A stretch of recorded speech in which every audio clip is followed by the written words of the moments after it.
মানে যদি জান যায় না। আমার কথা হলো যে পুরোপুরি ঠিক মতো আসতে হবে একদম 26 জন যে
আপনার কথা মনে হয় ভালো পাওয়া যাবে।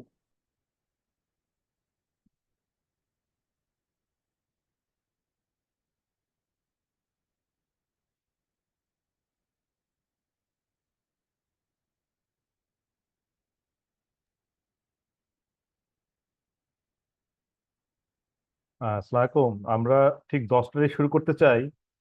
তবে সবাই মনে হয় যুক্ত হয়নি। মন্ত্রণালয়ে কেউ কি আছেন? মন্ত্রণালয়ে কেউ কি যুক্ত হয়েছেন? স্যার আচ্ছা। আসসালামু আলাইকুম স্যার। স্যার আমি হ্যাঁ। আছি স্যার। ও আচ্ছা, তাহলে ওই যে একটু আমরা মনে হয় 5 মিনিট ওয়েট করি। হ্যাঁ, 5 মিনিট পরে আমি শুরু জি করছি। স্যার। ঠিক স্যার আছে। আমি সবাইকে মেসেজ পাঠিয়েছি। আচ্ছা, অনেকে হয়তো জয়েন একটু করেছেন। দেরি হচ্ছে, জি আমরা স্যার। 5 মিনিট পরে শুরু করে দেবো। হ্যাঁ। জি স্যার ইনশাআল্লাহ। আর ওই একটু এনশিওর করবেন যেন দপ্তর সংস্থা এবং আপনার মন্ত্রণালয়ে যিনি সফটওয়্যারে কাজ করেন আহ, স্যার তিনি যেন উপস্থিত থাকেন। মানে মোট কথা হচ্ছে যে স্যার আমি সফটওয়্যারে করি তো স্যার। আপনি করেন তাহলে অসুবিধা নেই। জি আর দপ্তর সংস্থার আর কি যদি একটু কেউ থাকে। হ্যাঁ। স্যার অবশ্যই স্যার। জি স্যার। আচ্ছা, ওকে।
হ্যাঁ।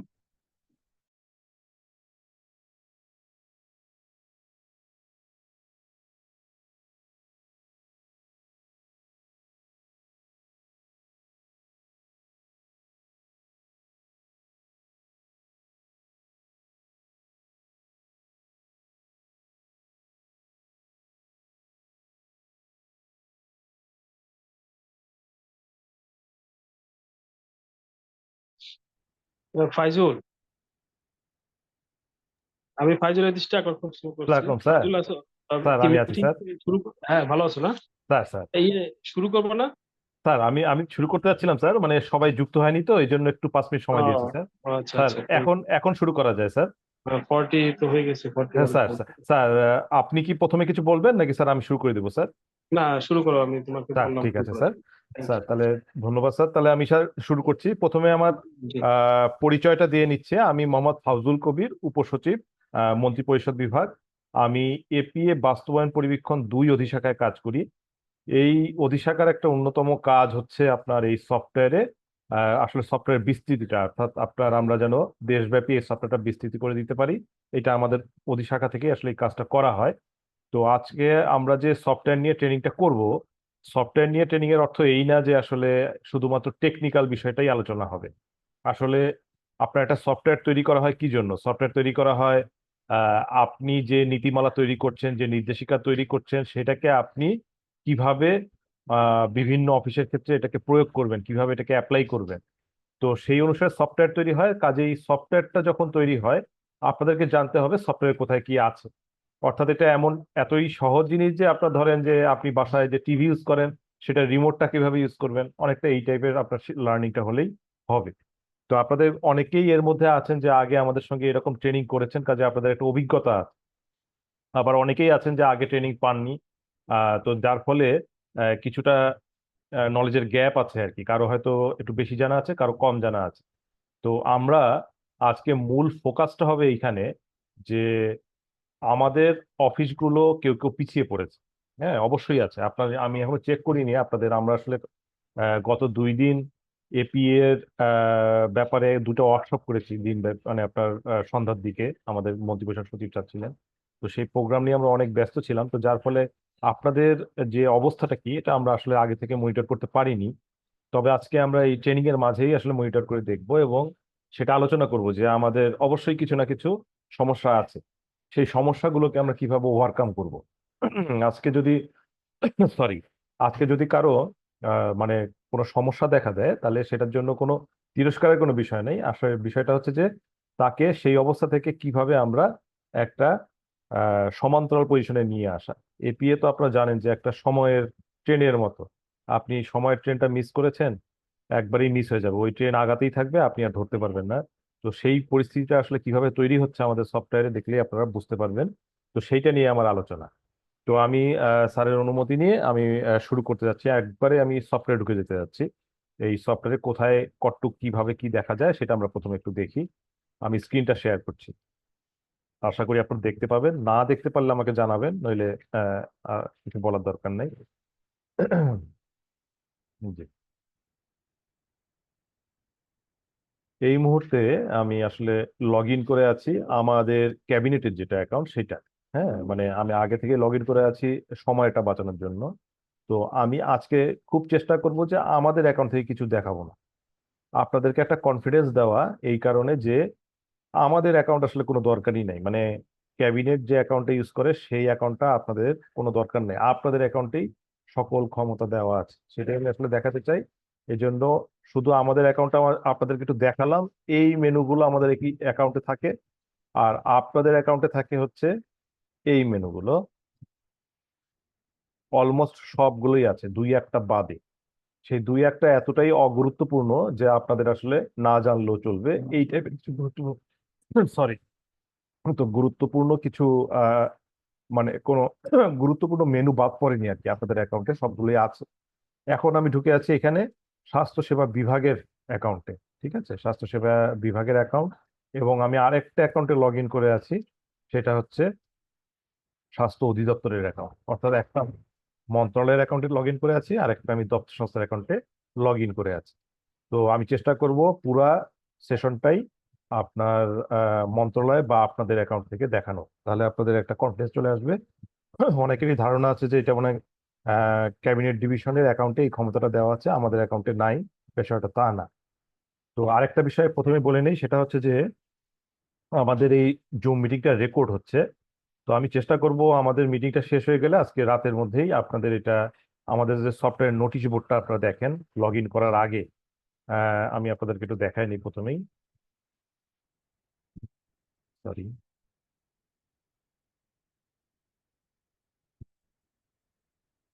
এই যে নোটিশ বোর্ডটা এখানে খেয়াল করে দেখেন, আমি এখানে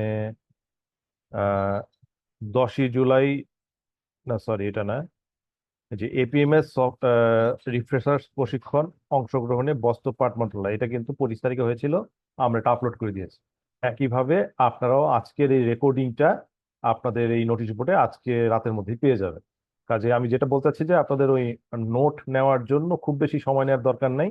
আপনারা যদি একটু কষ্ট করে, আমরা শেষ করব 11:30টার দিকে, তো এই 1.5 ঘন্টা যদি আপনারা একটু মনোযোগ দিয়ে শোনেন আমাদেরকে, আমার মনে হয় যে সফটওয়্যার সম্পর্কে আপনাদের এখানে আইডিয়া হয়ে যাবে। এখানে অনেকেই আছেন যিনি সফটওয়্যারটা নিজে ব্যবহার করেন না, আপনার অফিসের একজন যিনি ব্যবহার করেন তাকে পাশে বসানোর জন্য আমি বলেছি, যদি আহ, সে দেখতে পারে তাহলে উপকৃত হবে।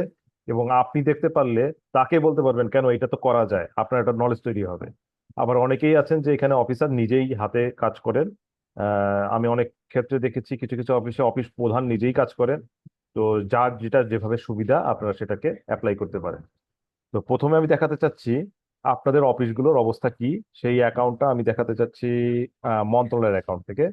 এখানে আওতাধীন অফিস ব্যবস্থাপনা নামে একটা মেনু আছে। এই মেনুটার অর্থই হচ্ছে আমি কিন্তু আপনার, মানে আপনাদের যে অফিসগুলো আপনার আওতায় আছে সেই অফিসগুলোর ম্যানেজমেন্টটা আপনার এই মেনুর মধ্যেই সম্পূর্ণরূপে আছে, আওতাধীন অফিস ব্যবস্থাপনা। ঠিক আছে? তো যাদের আওতাধীন অফিস নাই তাদের এই অ্যাকাউন্টটার এই মেনুটা দরকার হয় না। আপনারা যেহেতু, আমি এই মন্ত্রণালয়ের অ্যাডমিন অ্যাকাউন্টে লগ ইন করে আছি, এই যে দেখেন এখানে লেখা আছে অ্যাডমিন, এই অ্যাডমিন অ্যাকাউন্টে যেহেতু লগ ইন করে আছি এই জন্য আমরা এই মেনুটা পাচ্ছি। যদি এটার আরেক ধরনের অ্যাকাউন্ট আছে, ইউজার অ্যাকাউন্ট বলে, এখানে যদি ইউজার লেখা থাকে তাহলে আপনারা এই মেনুটা পাবেন না। তখন আপনি শুধুমাত্র আপনার নিজের, অর্থাৎ যে অ্যাকাউন্টে আপনি লগ ইন করে আছেন সেই অ্যাকাউন্ট যে অফিসের, তাদের এপিএটা আপনি তৈরি করতে পারবেন, তাদের অগ্রগতি দিতে পারবেন, এইটুক কাজই করতে পারবেন। কিন্তু যদি আপনি অ্যাডমিন লেখা থাকে তাহলে আপনার আওতায় যদি কোনো অফিস থেকে থাকে তাহলে আপনি এই মেনুটা পাবেন এবং তাদের সবকিছু কন্ট্রোল করতে পারবেন। এটা হচ্ছে প্রথম কথা। আর আহ, যেটা বলতে চাচ্ছিলাম যে আজকে আমি এপিএ তৈরি বা অগ্রগতি তৈরি, এই জিনিসগুলো তো মূল কাজ, এই কাজগুলো না দেখায় কেন আমি আওতাধীন অফিস ব্যবস্থাপনা মেনুতে প্রথমে যাচ্ছি। এর কারণ হচ্ছে যে আপনারা অনেকদিন ধরে আসলে এপিএ করছেন, আপনাদের এপিএ তৈরি এবং অগ্রগতি তৈরির অভিজ্ঞতা আগের চেয়ে অনেক অনেক ভালো। এখন মোটামুটি আমি দেখতে পাই যে 95% অফিসের ক্ষেত্রেই আসলে এপিএ তৈরি এবং অগ্রগতি তৈরিতে কোনো অসুবিধা হচ্ছে না। যদি হয় তাহলে আমাকে অবশ্যই প্রশ্ন করবেন, মানে আমাদের এপিএ বা এপিএমএস সফটওয়্যার সম্পর্কে যে কোনো কোনো মানে আপনাদের মধ্যে কোনো খটকা থাকলে, মনে কোনো কিছু একটা প্রশ্ন থাকলে আমাকে এখানে করবেন, কাজে ওটা আমরা ওইভাবে টাচ করে যাব। আর আজকে আমার মূল ফোকাসটা হচ্ছে যে আমরা সবসময় আমার নিজের এপিএ নিয়ে চিন্তা ভাবনা করি, কিন্তু আপনি যদি আপনার আওতাধীন অফিসের এপিএ নিয়ে চিন্তা ভাবনা না করেন, ওরা কি হয়, ওরা একটা স্টেজে এসে স্ট্যাক হয়ে থাকে। ধরেন এখন আমাদের 2024-25 অর্থ বছর চূড়ান্ত এপিএ দাখিল হয়ে গিয়েছে, মানে এটাই হওয়া উচিত ক্যালেন্ডার অনুসারে। কিন্তু সে যদি কোনো একটা মাঠ পর্যায়ের অফিস যদি সেটা ব্যর্থ হয়, তাহলে তাকে আপনি সেই কাদা থেকে কিভাবে তুলে আনবেন, সেই বিষয়গুলো একটু আপনাকে দেখতে হবে আর কি। তো একটা বিষয় আমি একটু আপনাদেরকে বলি, একটা কমন মেসেজ, সেটা হচ্ছে মন্ত্রণালয় এবং দপ্তর সংস্থা মোটামুটি এখন আমাদের এপি এর অভ্যস্ত হয়ে গেছে, মানে আপনার মন্ত্রণালয় তো অবশ্যই একবারে দক্ষ হয়ে উঠেছে। আমরা যেহেতু 2015 সাল থেকে এপিএ করছি, অনেক বদলি হয়ে গেছে, অনেক কর্মকর্তা ঠিক আছে, কিন্তু তবু একটা নলেজ বেস গড়ে উঠেছে। কিন্তু দপ্তর সংস্থা লেভেলে মন্ত্রণালয়ের তারা ট্রেনিং দিয়ে তারা একটা ভালো স্টেজ তৈরি করেছে তারা। আমরা কিন্তু দপ্তর সংস্থা পর্যায়েও দেখি যে বেশ ভালো ভালো এপিএ সম্পর্কে জ্ঞান রাখেন, এপিএম এর সফটওয়্যার সম্পর্কে জ্ঞান রাখেন, এরকম কর্মকর্তা পাই। কিন্তু গ্যাপটা তৈরি হয়ে গেছে তার নিচে, আপনার মাঠ পর্যায়ের অফিস যদি আমরা বলি, সেখানে আপনার এপিএ সম্পর্কে জানেন এরকম কর্মকর্তা আমরা কিছু পাই, কিন্তু সফটওয়্যারটা সম্পর্কে খুব বেশি আইডিয়া রাখেন এমন লোক খুব একটা পাওয়া যায় না। কিছু কিছু পাওয়া যায়, অল্প পাওয়া যায়। তো আপনারা এই ব্রিজটা তৈরি করতে হবে। আপনাদের যদি মন্ত্রণালয় শুধু নিজেই এক্সপার্ট হয়, তা আপনার আওতাধীন অফিসগুলো যদি এক্সপার্ট না হয়, তখন কি হয়, তখন আপনার মাঠের ডাটাই তো আসলে মন্ত্রণালয় পেতে আসে। মন্ত্রণালয়ের কাজ আসলে নিজস্ব কাজ, আমরা আগে বলতাম নিজস্ব কাজই শুধু দেয়া যাবে, আসলে নিজস্ব কাজ বলতেই যে সবকিছু তা না। দপ্তর সংস্থাকে মনিটর করে তাদের কাজটা তুলে আনাও মন্ত্রণালয়ের কাজ। তো সেই তুলে আনার কাজটাকেই আপনি এপিএমএস সফটওয়্যারের মাধ্যমে কন্ট্রোল করতে পারবেন। আমরা বর্তমানে যে সফটওয়্যারে লগ ইন করে আছি এটাকে আমরা বলি এপিএমএস ভার্সন 2। ভার্সন 2 মানেই বুঝতে পারছেন যে যেহেতু ভার্সনের নাম দেওয়া আছে, এটা একটা ভার্সন, আরেকটা ভার্সন আছে, সেটা হচ্ছে ভার্সন 3। এটা আসলে এখন আমাদের ট্রায়াল মোডে আছে। ট্রায়াল মোডে বলতে তৈরি হয়ে গিয়েছে, আমরা এটাকে বিভিন্ন খুঁটিনাটি বাগ টেস্টিং করছি। এটা আমরা মন্ত্রণালয়কে দিয়ে দিব আগামী অর্থ বছরেই, অর্থাৎ এই 2-3 মাসের মধ্যেই তাদেরকে ট্রেনিং দিয়ে আমরা আহ, আমাদের এপিএ গুলো ওই সফটওয়্যার নিয়ে যাব। কিন্তু নতুন সফটওয়্যার আসছে বলে ভেবেই কিন্তু আপনারা ভেবেন না যে এইটা ট্রেনিং দরকার নেই, আসলে বিষয়টা তা না। এই জিনিসটা, কনসেপ্টটা একই রকম, হয়তো একটু ডিজাইন আলাদা হতে পারে। আপনার যদি সফটওয়্যার সম্পর্কে ধারণা থাকে তাহলে ভার্সন 2 এবং ভার্সন 3 দুটা কাজ করতে কোনো অসুবিধা হবে না, একই রকম কনসেপ্ট নিয়ে আসলে তৈরি করা আছে। কিন্তু এটা কেন তৈরি করা হয়েছে এটা আমার হয়তো এই সামনে যে কথাগুলো বলবো তার মাঝে চলে আসবে, যে কেন এটা তৈরি করা হয়েছে, ওটার আপগ্রেড ফিচার গুলো কি কি, এটা আমি আপনাদেরকে সময় সময় বলে দিব। তো এই সফটওয়্যারের এখন আমি যেই মেনুতে গিয়েছি, আওতাধীন অফিস ব্যবস্থাপনা, সেখান থেকে আপনার দায়িত্ব হচ্ছে আপনার আওতাধীন অফিসের এপিএ দাখিলের অবস্থা কি, ত্রৈমাসিক প্রতিবেদনের দাখিলের অবস্থা কি, এই দুইটাকে মনিটর করা। এই দুইটা যারা দাখিল করছে তার অর্থই হচ্ছে যে আপনার সময় মতো তারা সময়ের সঙ্গে আছে, তারা এপিএ এর কথা ভুলে নাই। দেখবেন যে সেই সকল অফিসের এপিএ এবং অগ্রগতি এটা ঠিক অবস্থায় থাকবে। তো আমি প্রথমে দেখি এপিএ দাখিলের অবস্থা। এখানে চলে যাচ্ছি, আমি এখন আছি স্বাস্থ্যসেবা বিভাগের অ্যাকাউন্টে, ঠিক আছে, তাদের অ্যাডমিন অ্যাকাউন্টে। আমি দিতে চাচ্ছি যে 2024-25 অর্থ বছরে এখন আমাদের যেটা সামনে শুরু হবে, সেটার আমাদের চূড়ান্ত দাখিল করার সময় পার হয়ে গিয়েছে 30শে মে। তার মানে আমি এখন সফটওয়্যারে দেখতে পাবো যে ম্যাক্সিমাম অফিস এপিএ দাখিল করে ফেলেছে, চূড়ান্ত এপিএ। ঠিক আছে, তো সেটা আমি যাই। আমি চাচ্ছি যে স্বাস্থ্যসেবা বিভাগের আওতায় সকল দপ্তর সংস্থার কি অবস্থা আমি এটা দেখতে চাচ্ছি। আপনি খেয়াল করে দেখেন, আমার এখানে কিন্তু অনেকগুলো অফিস ছিল, আমি সেগুলো সিলেক্ট না করে শুধু স্বাস্থ্যসেবা বিভাগকে সিলেক্ট করেছি এই জন্য যে আমি চাচ্ছি এই অফিসের আওতায় কয়েকটা অফিসকে দেখা, একটা কোনো পার্টিকুলার অফিসের অবস্থা আমি দেখতে চাচ্ছি না। এই জন্য স্বাস্থ্যসেবা বিভাগ সিলেক্ট করে তার আন্ডারে আমি অর্গানোগ্রাম দিয়েছি দপ্তর সংস্থা। এবং সার্বিক চিত্র এটা কেন দিয়েছি, কারণ এখানে আমি কে কোন স্ট্যাটাস, এখানে অনেকগুলো স্ট্যাটাস দেওয়া আছে যে আপনি কোন ধরনের স্ট্যাটাসের অফিসগুলো দেখতে চান। আমি আসলে সকল, মানে যে ধরনের স্ট্যাটাসে থাকুক না কেন, আমি সকল অফিসের চিত্রটাই দেখতে চাই, এই জন্য আমি সার্বিক চিত্রটাই সিলেক্ট করে রেখেছি। এটাই ডিফল্ট সিলেক্ট করা থাকে। এটাকে ভিউ রিপোর্ট দিলাম। দেখেন, আমি একটু আগে যেটা আলোচনা করেছি আপনাদের সঙ্গে, যে আমাদের একটা কনফিডেন্স হচ্ছে মন্ত্রণালয় এবং দপ্তর সংস্থা মোটামুটি এখন এপি এর ব্যবহারে সময়ানুবর্তী হয়ে উঠেছে, দক্ষ হয়ে উঠেছে। তার প্রতিফলন এখানে দেখেন, চূড়ান্ত এপিএ দাখিল হয়েছে এবং লক অবস্থায় আছে। অর্থাৎ এই মুহূর্তে তাদের যে অবস্থায় থাকার কথা ছিল সেই অবস্থায় তারা আছে। সবগুলো অফিস, 8টা দপ্তর সংস্থা আমরা দেখতে পাচ্ছি, সবাই চূড়ান্ত এপিএ দাখিল হয়েছে এবং লক অবস্থায় আছে। এবার আমি চলে যাচ্ছি দপ্তর সংস্থা থেকে মাঠের দিকে। বিভাগীয় অফিসের প্রথমে যাই, ভিউ রিপোর্টে গেলাম। একই কিন্তু দেখেন, আপনার এই 2024-25 ওই বিভাগের আন্ডারে বিভাগীয় অফিস দিলাম এবং ভিউ রিপোর্ট দিলাম। দেওয়ার পরে দেখেন, একটু আগেই কিন্তু আমরা সব চিত্র সুন্দর দেখছিলাম যে চূড়ান্ত এপিএ দাখিল হয়েছে এবং লক অবস্থায় আছে। কিন্তু এখন আমরা পাচ্ছি প্রস্তুত করা হচ্ছে, তার মানে এখনো প্রস্তুত হয়নি। চূড়ান্ত এপিএ সম্পাদনার জন্য খুলে দেওয়া হয়েছে, এটার অর্থ বোঝা যাচ্ছে যে উনি চূড়ান্ত এপিএ দাখিল করেছিলেন, তারপরে ওনার ভুল চোখে পড়ায় উনি আবার সম্পাদনার জন্য রিকোয়েস্ট করেছিলেন। সম্পাদনার রিকোয়েস্ট করার পর সেটা খুলে দেওয়া হয়েছে, কিন্তু তিনি আর চূড়ান্ত দাখিল করতে ভুলে গিয়েছেন। উনি হয়তো সম্পাদনা করে ঠিকঠাক করে রেখেছেন, কিন্তু চূড়ান্ত দাখিলটা করার কথা আর মনে নাই। তো এই আহ, অনেকগুলো অফিস আছে, 6 পৃষ্ঠা, এখানে প্রত্যেক পেজে 10টা করে পৃষ্ঠা দেখাচ্ছে। তো অনেকগুলো অফিসের ক্ষেত্রে এরকম অবস্থা। দেখেন অনেকের ক্ষেত্রেই প্রস্তুত করা হচ্ছে এই অবস্থায় আছে। তাহলে আমি যেটা আপনাদেরকে আমাদের অবজারভেশন সেটা বলেছিলাম, তার সঙ্গে বাস্তব চিত্রের পুরোপুরি মিল দেখা যাচ্ছে। মন্ত্রণালয় এবং দপ্তর সংস্থা একটা স্টেজে চলে আসছে। তারা তাদের আপনি যেমন দেখবেন যে আপনি যদি আহ, সকালে প্রতিদিন অ্যালার্ম দিয়ে ঘুম থেকে ওঠেন 6টার সময় বা 7টার সময়, তাহলে দুই একদিন যদি বাই চান্স মিস করেন, 7টার সময় আপনি অ্যালার্ম দেননি, ভুলে গিয়েছেন, ঠিকই 7টার সময় আপনার ঘুমটা ভেঙে যায়। তো এই এদের যে একটা চর্চা, এপি এর যে একটা চর্চা, যে আপনার এত তারিখের মধ্যে এটা করতে হবে, ওটা এর মধ্যে করতে হবে, এই কনসেপ্টটা মাথার মধ্যে চলে আসে এবং ওরা এটা সহজে মিস করে না। কিন্তু মাঠ পর্যায়ে এখনো ওই এপিএ সংস্কৃতিতে এখনো অভ্যস্ত হয়ে ওঠেনি, এই জন্য আমরা এই ধরনের চিত্র দেখছি। তো এই ধরনের চিত্র শুধু আপনাদের না, আসলে অনেকগুলো মন্ত্রণালয়ই আছে। এই জন্যই আসলে আজকের এই প্রশিক্ষণটা আয়োজন করা। এই জন্য এখন আমি কারোটা জিজ্ঞেস করব না যে কেন এই অবস্থায় আছে, আমি এটাকে সমাধানের পথ নিয়ে আমরা এখন আলোচনা করব। এখন এই যে অবস্থা আপনারা দেখতে পাচ্ছেন, এটা কিন্তু এপিএ দাখিলের অবস্থা, নট প্রতিবেদন দাখিলের অবস্থা। ওটা নিয়ে পরে আলোচনা করব। এপিএ দাখিলের অবস্থা দেখা যাচ্ছে, আমরা তাহলে কয়েকটা স্ট্যাটাস আমরা দেখেছি। প্রস্তুত করা হচ্ছে একটা দেখছেন আপনারা, একটা দেখছেন এপিএ, চূড়ান্ত এপিএ দাখিল হয়েছে এবং লক অবস্থায় আছে। আরো কিছু থাকতে পারে, দেখি এখানে পাই কিনা, নইলে আমি মুখেই বলে দিব। মোটামুটি এগুলোই পাচ্ছি। এই দেখেন, খসড়া এপিএ দাখিল হয়েছে এবং লক অবস্থায় আছে। তার অর্থ উনি খসড়া দাখিল করেছেন, খসড়া দাখিল করলেই লক হয়ে যায়। এরপরে ওনার চূড়ান্ত এপিএটা আর ওপেন করা হয়।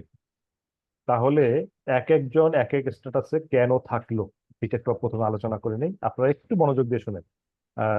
কোনো প্রশ্ন থাকলে সঙ্গে সঙ্গে আমাকে থামাবেন, মানে যদি আপনারা প্রশ্ন করেন আমি খুশি হব। তো আমি আগাচ্ছি যে আপনার এই যে স্ট্যাটাস গুলো প্রথমে বলা হচ্ছে প্রস্তুত করা হচ্ছে, এটা কখন হয়? আমরা নর্মালি ক্যাবিনেট থেকে যেটা করি, আমরা আগামী অর্থ বছরে জন্য আমরা সবসময় একটা এপিএ নির্দেশিকা পাবলিশ করি। আপনারা যেটা ওয়েবসাইটে পান, হার্ড কপি অনেকে পান। তো এই এপিএ নির্দেশিকা অনুসারে কবে আপনার খসড়া দাখিলের তারিখ, কবে আপনার চূড়ান্ত দাখিলের তারিখ, সেটা মাঠ পর্যায়ের অফিস পর্যন্ত, একবারে মন্ত্রণালয় থেকে শুরু করে মাঠ পর্যায়ের অফিস পর্যন্ত আমরা সেট করে দিই বছরের শুরুতে। যেটা আপনারা আসলে হয়তো এপিএ এন্ট্রি করার আগেই সেট হয়ে যায়, আপনারা টের পান না। তো যার ফলে হচ্ছে যে যখনই আমরা খসড়া দাখিলের জন্য ওপেন করে দিলাম, এটা আপনার হয়তো দেখা যাচ্ছে যে আপনারা এপ্রিলের ফার্স্ট উইকেই হয়ে যায়, এটা আমরা ওপেন করে দিই। যেদিনই আমরা ওপেন করে দেই সেদিনই আমাদের এই স্ট্যাটাসটা হয়ে যায় প্রস্তুত করা হচ্ছে। যতক্ষণ পর্যন্ত আপনি খসড়া দাখিল না করবেন ততক্ষণ পর্যন্ত আপনার স্ট্যাটাসটা হচ্ছে প্রস্তুত করা হচ্ছে। ইভেন যদি কেউ একটা খালি স্পেস দিয়ে একটা খালি ফুল স্টপ দেয়, তাহলেও আপনার এপিএ দেখাবে প্রস্তুত করা হচ্ছে। আবার কেউ যদি সব কিছু কমপ্লিট করে দাখিল না করে রেখে দেয়, তারটাও দেখাবে প্রস্তুত করা হচ্ছে। তার মানে প্রস্তুত করা হচ্ছে কোনো একটা ওভারঅল আপনাকে ধারণা দিতে পারবে না, কিন্তু আপনার এপিএ আনলক আছে এবং আপনি ড্রাফট সাবমিট করতে পারবেন, খসড়া সাবমিট করতে পারবেন, এইটা নিশ্চিত করবে। ঠিক আছে? তার মানে প্রস্তুত করা হচ্ছে বললেই তার এপিএ আনলক অবস্থায় আছে এবং তিনি খসড়া দাখিল করতে পারবেন। ঠিক আছে? এরপরে আমি ধরে নেই এই যে খসড়া দাখিল করতে পারবে। এখন আপনারা কি হয়, আপনারা নর্মালি ক্যাবিনেটে সেট করার টাইমের মধ্যে যদি থাকেন, তখন তার কি হয় যে তিনি ওপেন পাচ্ছেন, তিনি দাখিল করে দিচ্ছেন, দাখিল হয়ে যাচ্ছে, সবকিছু স্মুথলি হয়। কিন্তু যখন আপনি ওই ট্রেনটা মিস করলেন, ক্যাবিনেটের দাখিল করার সময়টা আপনি মিস করে ফেললেন, তখন কি হয়? তখন আপনার ওই সময় যেহেতু পার হয়ে যায়, আপনি আর দাখিল করতে পারেন না, বিভিন্ন রকম মেসেজ দেখায়। সেই মেসেজগুলোর অর্থ আপনি হয়তো অনেক সময় বুঝতে পারেন না যে আসলে কেন এটা হচ্ছে না। তখন আপনি কাকে ফোন দিবেন, আপনার মধ্যে একটা কনফিউশন তৈরি হয় এবং শেষ পর্যন্ত আপনি একসময় ব্যর্থ হয়ে হাল ছেড়ে দেন যে না, আমি দেখি কি করা যায়। ঠিক আছে? তো এই সমস্যাগুলোকে আমরা আজকে থেকে কাটিয়ে উঠবো। আমরা যদি ব্যাখ্যাগুলো শুনি তাহলে আমরা বুঝতে পারবো। তাহলে আমার খসড়া এপিএ দাখিল হয়ে গেলেই সঙ্গে সঙ্গে আমার স্ট্যাটাসটা দেখাবে খসড়া এপিএ দাখিল হয়েছে এবং লক অবস্থায় আছে। যেহেতু খসড়া দাখিল হইলে যদি লক না হয়, তাহলে কি হবে? ঊর্ধ্বতন কর্তৃপক্ষ ওটা দেখা শুরু করবে, আবার এদিক দিয়ে আপনি এডিটও করতে থাকবেন, আপনার এপিও চেঞ্জ হচ্ছে। তাহলে আসলে ঊর্ধ্বতন কর্তৃপক্ষ ওই পরিবর্তনশীল এপিএ দেখে বুঝতে পারবে না যে আসলে আপনার ফাইনাল কোনটা। এই জন্য দাখিলের সঙ্গে সঙ্গে আপনার এপিএ লক হয়ে যায়। এখন লক যে হয়ে যায়, তাহলে কখন আবার আনলক হবে, কখন আপনি আবার কাজ করতে পারবেন? নিয়ম হচ্ছে আপনার ঊর্ধ্বতন কর্তৃপক্ষ আপনার খসড়া এপিএটা দেখে যেখানে যেখানে যেটা পরিবর্তন করার কথা সেটা বলে দিবেন। বলে দেওয়ার পরে সেইটা আনলক করে দিবেন, যাতে আপনি আবার চূড়ান্ত ভাবে এপিএটা সম্পাদনা করতে পারেন এবং চূড়ান্ত এপিএ দাখিল করতে পারেন। তো নর্মালি আমরাই এটা আপনার যে খসড়া দাখিলের সময় তার পরের সময় থেকে আমরা চূড়ান্তটা ওপেন করে দিই। কিন্তু এর বাইরে যদি কোনো ডেট লাগে তাহলে এটা আপনার ঊর্ধ্বতন কর্তৃপক্ষকে অনুরোধ করে তখন আপনাকে চূড়ান্ত দাখিল, অর্থাৎ দেখেন আপনি এখানে কিন্তু আপনি যদি সময়ে মানে আপনার খসড়া দাখিল হয়ে গেলে চূড়ান্ত দাখিলের জন্য কিন্তু আপনাকে ঊর্ধ্বতন অফিসের সঙ্গে অবশ্যই যোগাযোগ করতে হবে, অথবা এটা অটোমেটিক্যালি ওপেন হয়ে যাবে। এই জিনিসটা আপনাকে মাথায় রাখতে হবে, মানে আপনি কিন্তু তখন আর কোনো কাজ করতে পারবেন না। এখন যেটা হচ্ছে যে আমরা কি করি, কিছুটা সময় পর্যন্ত ওয়েট করি আমাদের ক্যালেন্ডারের, সেই সময়ের পরে আমরা চূড়ান্ত দাখিলের জন্য সবাইকে ওপেন করে দিই।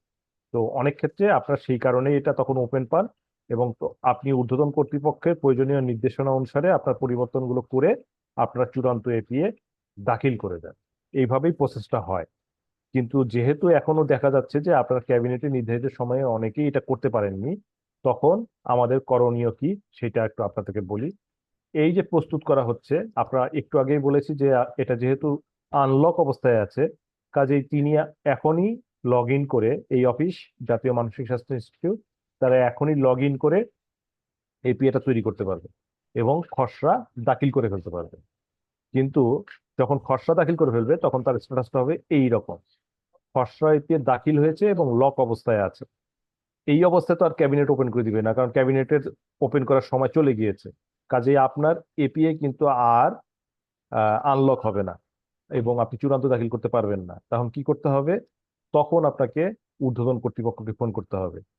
এই সফটওয়্যারের ব্যাপারে অনেকের মধ্যে ধারণা আছে যে এই কাজটা শুধুমাত্র ক্যাবিনেট পারে। এখন ক্যাবিনেটে কোথায় যোগাযোগ করবেন? স্বাভাবিক, এটা তো এতটা ডেডিকেটেড সাপোর্ট পাওয়া যায় না। তো এখন কোথায় যোগাযোগ করবেন?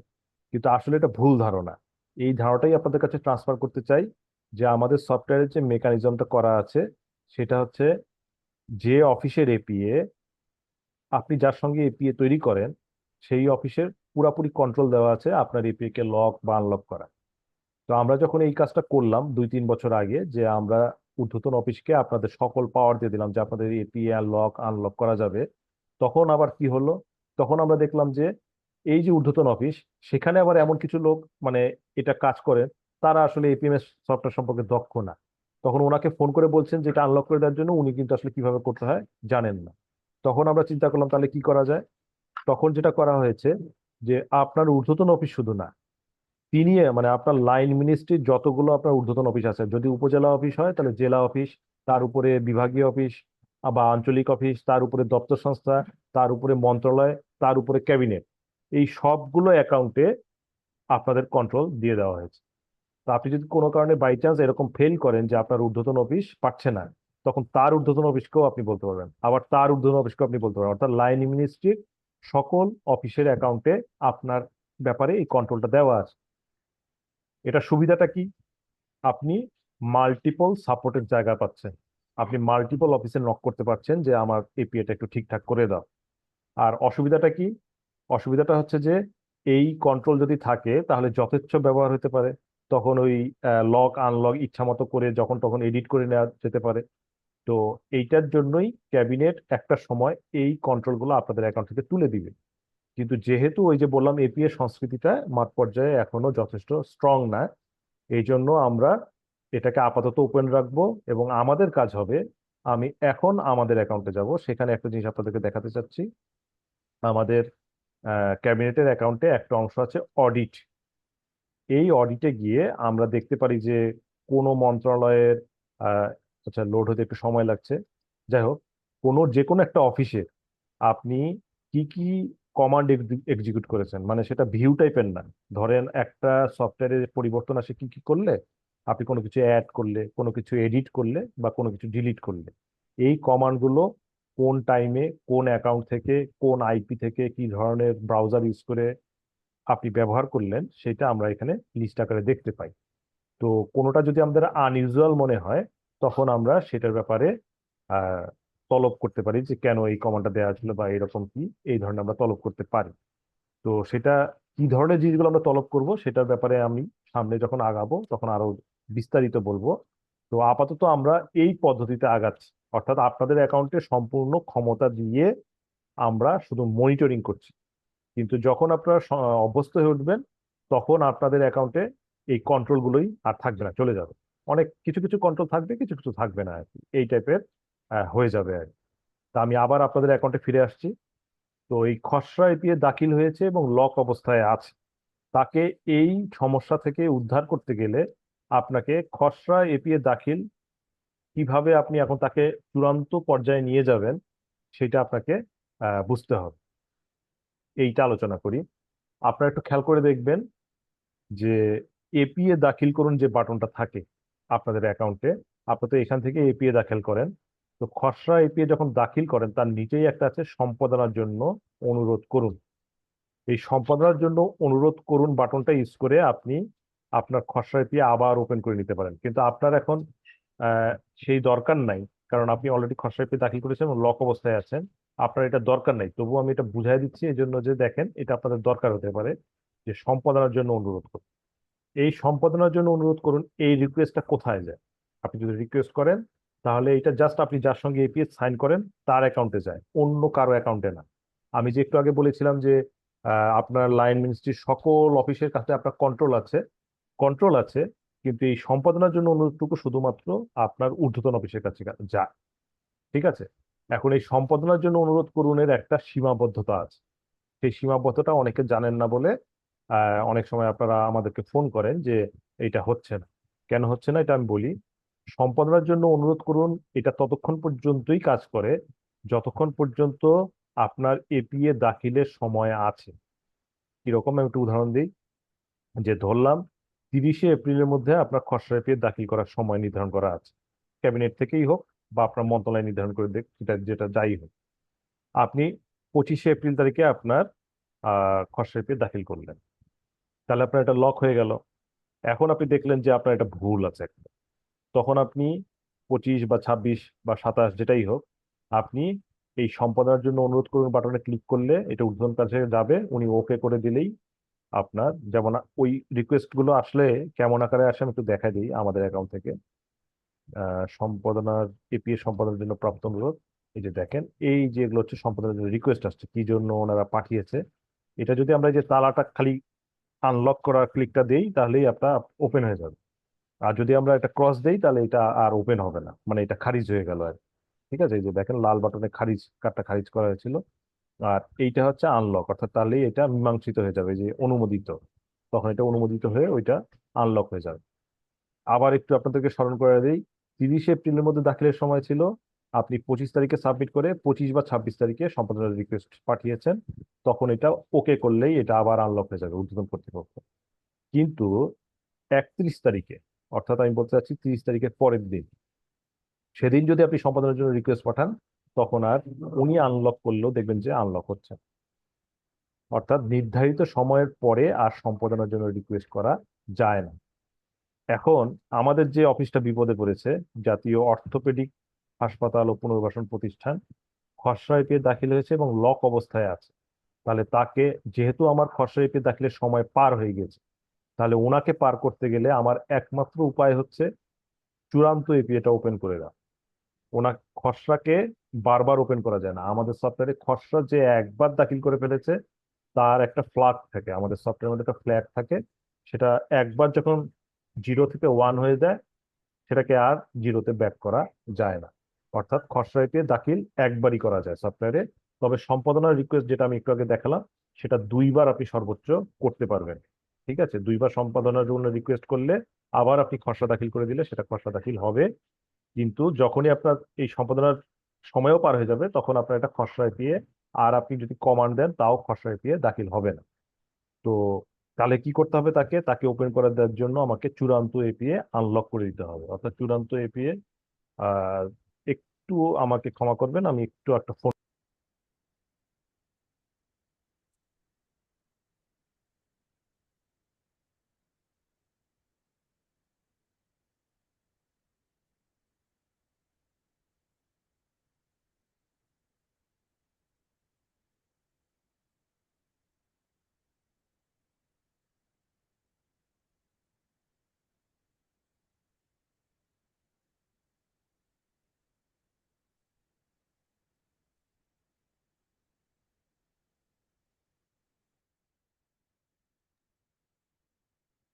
সরি, আসলে একটা জরুরি ফোন আসায়, তো যাই হোক।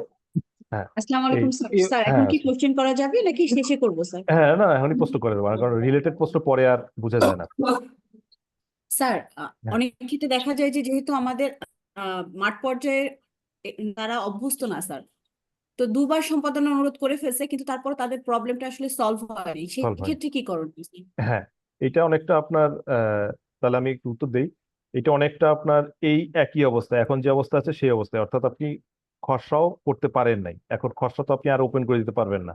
এখন আপনার উপায় হচ্ছে চূড়ান্ত ওপেন করে দেওয়া। হ্যাঁ, চূড়ান্ত ওপেন করে দিলে কি হবে, সে যতক্ষণ পর্যন্ত শিওর না হচ্ছে চূড়ান্ত আর দাখিল করবে না। কিন্তু সে যখন তার এপিএতে যত রকম এডিট সে করতে পারবে, যেহেতু তার আনলক হয়ে গিয়েছে। এখন আপনি যদি এদিকে কয়ের জায়গায় এখন কা লাগায় দেন, কা হয়ে যায়, তাহলে ঊর্ধ্বতন কর্তৃপক্ষ ওই কাই দেখবে, অর্থাৎ আপনি যা পরিবর্তন করবেন ঊর্ধ্বতন কর্তৃপক্ষের কাছে তাই চলে যাবে, এবং উনি দেখবে যে আপনার এপিএটা আসলে খসড়া দাখিল অবস্থায় আছে। কাজেই তখন আপনার উপায় একটাই, সেটা হচ্ছে আপনার জন্য খসড়া ওপেন করে দেওয়া, এবং আপনি প্রয়োজনীয় পরিবর্তন করলেন কিন্তু চূড়ান্ত আর দাখিল করবেন না। তখন আপনার ঊর্ধ্বতন কর্তৃপক্ষ দেখবে যে আপনি যা যা পরিবর্তন করেছে সেটাই দেখতে পাবে, এবং আপনাকে আবার ফোন করে বলবে ঠিক আছে এখন আপনি চূড়ান্ত দাখিল করে দেন, তখন আপনি চূড়ান্তটা দাখিল করে দিবেন। ঠিক আছে? আমার উত্তর কি বোঝা গিয়েছে? সেক্ষেত্রেও যেটা হচ্ছে হ্যাঁ, স্যার, জি, জি। সেক্ষেত্রে যেটা হচ্ছে ওপেন করে দিলে ওই যে ওখানে এডিট এবং ডিলিট এই অপশন গুলো আসতেছে না স্যার, মানে জাস্ট একটা ফাঁকা এপিএ দেখাচ্ছে স্যার। এমন হওয়ার কথা না, মানে আমি আপনাদেরকে বলি যে কি কি কারণে আপনার এই কমান্ড গুলো ফেল করে, এটা আমি একটু পরে দেখাচ্ছি। নর্মালি হয় না, আমি চেক করে দেখেছি, আপনাদের অ্যাকাউন্ট থেকেও আমি চেক করেছি, কিন্তু কয়েকটা তথ্য না জানার কারণে হয়তো আপনারা এই সমস্যাটায় পড়ে। এই তথ্যগুলো আমি এখনই একটু পরেই জানাচ্ছি আর কি আপনার কাছে। ঠিক আছে? আচ্ছা, ফাইজুল, একটা রিলেভেন্ট হ্যাঁ, কোশ্চেন আমি জি স্যার। ছোট্ট একটা কোশ্চেন, যে ঊর্ধ্বতন কর্মকর্তা বলা হয়েছে কয়েকবার, হ্যাঁ? জি স্যার। তো ঊর্ধ্বতন কর্মকর্তা বলতে যেমন আমাদের সে ফর বিভাগীয় অফিস যে আছে বরিশাল বা খুলনা, হ্যাঁ, জি স্যার। ওই অফিসগুলোতে যে কাজগুলো করবে, হ্যাঁ, তার ঊর্ধ্বতন কর্তৃপক্ষ বলতে কি ডিজি অফিস হ্যাঁ, জি এটা স্যার। মিন করে না ক্যাবিনেট? মানে ডাইরেক্ট স্যার, ক্যাবিনেট? ঊর্ধ্বতন কর্তৃপক্ষ আমরা কেন বলি, ঊর্ধ্বতন কর্তৃপক্ষ বলি বলে আচ্ছা, এপিএটা সাইন হয় স্যার দুইটা অফিসের মধ্যে সব সময়। এখন যার জি, সঙ্গে জি, আপনি যার যে ঊর্ধ্বতন মানে অফিসের সঙ্গে আপনি সাইন করছেন, একটা তো আওতাধীন অফিস আর একটা হচ্ছে ঊর্ধ্বতন অফিস, এই দুইটা অফিসের মধ্যে সাইন হচ্ছে। তো জি। যে ঊর্ধ্বতন অফিস তার কাছেই কন্ট্রোলটা আছে আপনার আওতাধীন অফিসে। অর্থাৎ আমি ধরে নিলাম তাহলে বিভাগীয় শহরের যারা আছেন জি স্যার। তাদের ঊর্ধ্বতন কর্তৃপক্ষ হচ্ছে ডিজি অফিস, হ্যাঁ, ডিজি তাদের অফিস। সাথে আমি জি স্যার। হয় চুক্তি স্বাক্ষর হয়, ঠিক আছে? স্যার, স্যার, জি স্যার। সেই ক্ষেত্রে ওই বিভাগের ঊর্ধ্বতন কর্তৃপক্ষ হচ্ছে ডিজি অফিস। জি at the sir. Same time DG অফিসের ঊর্ধ্বতন কর্তৃপক্ষ হচ্ছে মন্ত্রণালয়। মন্ত্রণালয়। তাহলে মন্ত্রণালয় সে এখতিয়ার থাকবে, আর জি মন্ত্রণালয়ের স্যার। এখতিয়ার তো আছে আমাদের ক্যাবিনেট, এরকম। ক্যাবিনেটে। জি স্যার। অর্থাৎ বুঝতে ধরেন স্যার, পারছি। আপনি যে ডিজি অফিসের কথা বললেন, ডিজি অফিস যেহেতু দপ্তর সংস্থা পর্যায়ের, কাজেই ওনাদের কন্ট্রোলটা আছে মন্ত্রণালয়ের কাছে এবং ক্যাবিনেটের কাছে, এই আচ্ছা, দুইটা অফিসের। জি স্যার। ঠিক আছে, থ্যাংক জি ইউ। স্যার। হ্যাঁ, এখন স্যার আমি একটু দেখাই। একটু আগে ফোন করলেন যিনি, আমি সরি প্রশ্ন করলেন যিনি, তো সেই প্রশ্নের উত্তরটা আসলে কিভাবে বাস্তবিক পক্ষে আপনি প্র্যাকটিক্যালি করবেন সেটা আমি এখন দেখাতে যাচ্ছি। এই যে আওতাধীন অফিস ব্যবস্থাপনার মধ্যে এপিএ দাখিলের সময় নির্ধারণ, এরকম একটা মেনু আমাদের এখানে আছে। এই এই সেই মেনু, এইটার মধ্যে 2024-25 অর্থ বছরের, আমি একটু আগেই বলেছি, এখন যদি আমি খসড়া ওপেন করে দেই সেক্ষেত্রে আমার এই অফিসে আর ওপেন হবে না, কারণ তার খসড়া দাখিল হয়ে গিয়েছে। এখন তাকে ওপেন করতে গেলে আমার চূড়ান্তটা ওপেন করে দিতে হবে, এবং ওনার অফিসটা কোন লেভেলের অফিস আমরা একটু দেখে নিই। সেটা হচ্ছে বিভাগীয় পর্যায়ের অফিস। তাহলে এই যে বিভাগীয় অফিস আমি সিলেক্ট করলাম, এখানে বিভাগীয় সকল অফিস একসাথে লোড হবে। এখন আপনি ইচ্ছা করলে এক কমান্ডে এই সবগুলো অফিসের চূড়ান্ত এপিএ দাখিল ওপেন করে দিতে পারেন। যদি আপনি কোনো অফিস সিলেক্ট না করেন তাহলে আপনার এক কমান্ডে সবগুলো অফিস ওপেন হয়ে যাবে। আর যদি আপনি ওই অফিসটাকে সিলেক্ট করেন, আমি এই যে এই অফিসটাকে খুঁজে বের করি, শুধু এই অফিসকে আমি সিলেক্ট করলাম, করার পরে আমি তারিখ দিয়ে দিচ্ছি যে আজকে থেকে শুরু করে 30 তারিখ পর্যন্ত, অথবা একদিন বা 2 দিন। আপনারা সময়টা সবসময় হ্যাঁ, সময়টা সবসময় একটু সংক্ষিপ্ত দিবেন, কারণ হচ্ছে কি, সময় যদি আপনি সংক্ষিপ্ত না দেন তাহলে ওই আমরা যদি লম্বা সময় দিয়ে রাখি, লম্বা সময় দিলে আমরা দেখি যে মানুষ সবাই ভুলে যায়। হ্যাঁ, তো 1-2 দিনের জন্যই সময় দিবেন যে আজকের মধ্যে বা কালকের মধ্যে আপনারা করবেন। তো আহ, এই এখানে গিয়ে যদি আপনি সেট করেন তাহলেই কিন্তু তার চূড়ান্ত এপিএ ওপেন হয়ে যাবে। এখন এই কমান্ডটা দিতে গেলে আপনার কয়েকটা জিনিস তথ্য আপনাকে জানতে হবে। এই আহ, এই কমান্ডটা ফেল হয় প্রায়ই। ফেল হয় বলতে অনেকেই দেখেন যে ফেল হয়েছে। কেন কেন হয় এটা আমি আপনাদেরকে একটু পরে জানাচ্ছি। তো আমরা এক কাজ করি, আমরা না হয় কমান্ডটা দিয়েই রাখি। আমি সেট করলাম, যদিও এটা লাইভ, আমরা এটাকে সেট করলাম। দেখেন এখানে সাকসেস, সফলভাবে যোগ করা হয়েছে। এখন দেখবেন যে এটা স্ট্যাটাসটা চেঞ্জ হচ্ছে কিনা আমরা চেক করে দেখব। দেখবেন যে হয়নি। কেন হয়নি দেখি। ও না, দেখি আপনার অফিসটা। হ্যাঁ, অফিসটা হচ্ছে এইটা, দেখেন এখনো কিন্তু হয়নি। এখন কেন হয়নি, এই সমস্যাটা কেন ফেস করেন? একটু আগে যিনি প্রশ্ন করলেন অনেকটা এইরকম সমস্যা ফেস করেই উনি এই যেটা আপ মানে আনলক হয়নি, এই কারণেই কিন্তু উনি ওই যে অ্যাড এডিট বাটন পাননি। এখানে যখনই দেখবেন যে ওপেন হয়েছে তখনই ওইখানে আপনি অ্যাড এডিট বাটন পাবেন। হ্যাঁ, একবারে 100% পাবেন নিশ্চিত। তো দেখেন স্ট্যাটাসটা চেঞ্জ হয়। এটার কারণটা কি, এটা কেন হয়? এটার কারণ হচ্ছে আমাদের এই সফটওয়্যারটা আসলে 2015 সালে তৈরি করা।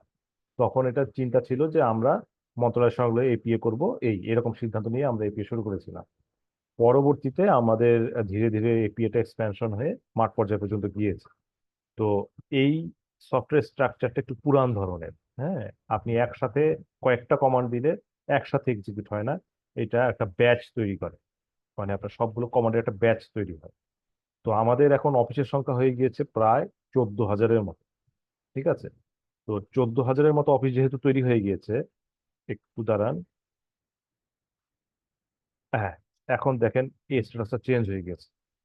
আমি এটাই আপনাদেরকে দেখাতে চাচ্ছিলাম।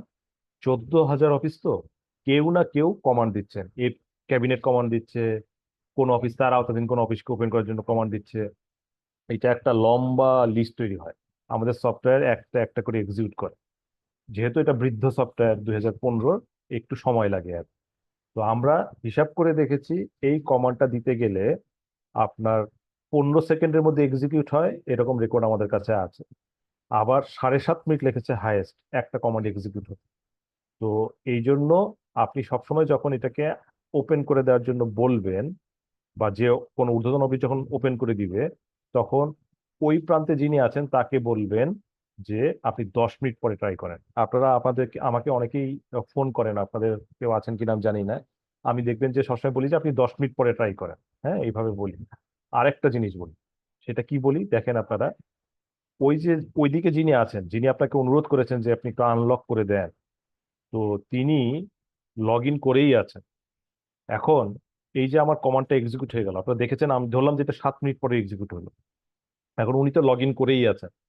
এখন আমাদের সফটওয়্যারের এইভাবে তৈরি করা যে আপনার এপিআইটা লক না আনলক, আপনার অগ্রগতি প্রতিবেদন লক না আনলক, এইটা নির্ধারিত হয় যখন আপনি লগ ইন করেন, তখন আপনার এই ফিচারগুলো লোড হয়। তো আপনি যেহেতু আমার কমান্ড এক্সিকিউট করার আগে থেকেই লগ ইন করে আছেন, সে ওই লগ ইন করার সময় যে ফিচারগুলো আপনার ছিল সেগুলো নিয়ে সে লোড হয়। কাজেই এখন আপনি যদি এটাকে আনলক পেতে চান তাহলে আপনাকে কি করতে হবে? লগ আউট করে পুনরায় লগ ইন করতে হবে। পুনরায় যখন লগ ইন করবেন তখন আপনার নতুন ফিচারগুলো লোড হবে। এইটা একটা মিস হয়। এই জন্য আপনি যখন কমান্ডটা দিবেন তখন আপনাকে বলতে হবে আপনি ভাই 10 মিনিট পরে ট্রাই করেন, আর লগ আউট করে লগ ইন করবেন। যদি তিনি লগ ইন করে না থাকেন তাহলে অসুবিধা নেই, উনি লগ ইন করলেই হবে। কিন্তু যদি লগ ইন অবস্থায় থাকেন তাহলে বলতে হবে লগ আউট করে লগ ইন করেন। তাহলে আমরা দুইটা জিনিস টের পেলাম, যে কমান্ড এক্সিকিউট করে 10 মিনিটের মতো পরে ট্রাই করতে বলবো, এবং বলবো হচ্ছে যে আপনার লগ আউট করে লগ ইন কর।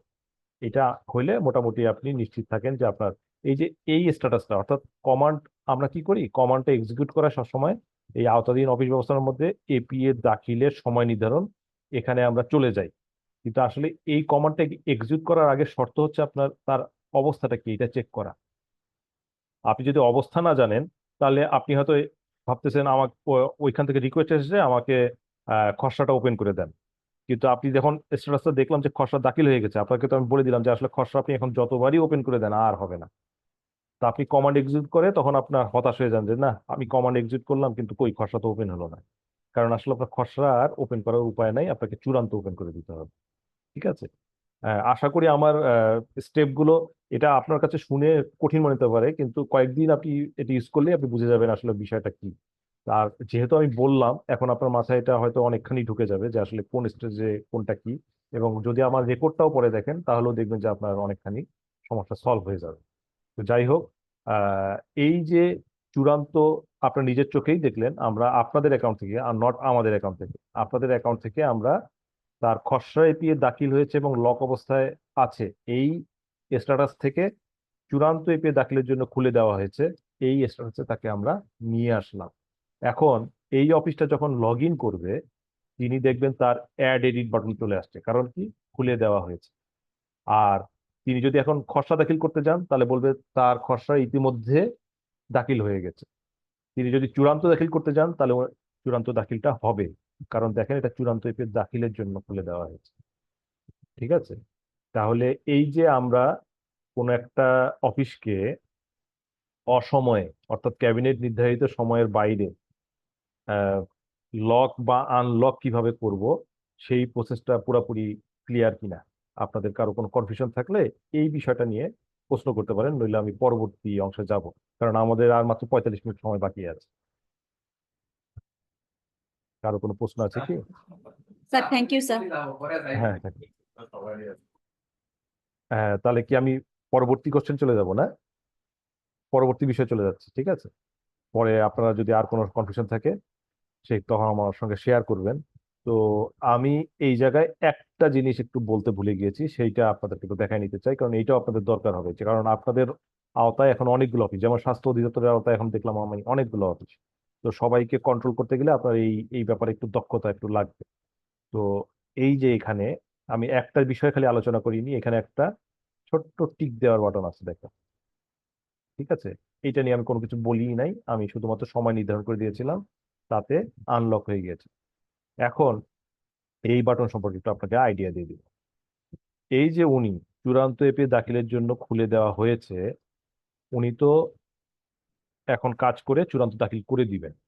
চূড়ান্ত দাখিল করে দেওয়ার পরে তিনি দেখলেন তার এপিএতে আবার ভুল ভুল আছে, কোন একটা কয়ের জায়গায় আবার কা করতে হবে। ঠিক আছে। তখন কি করবেন?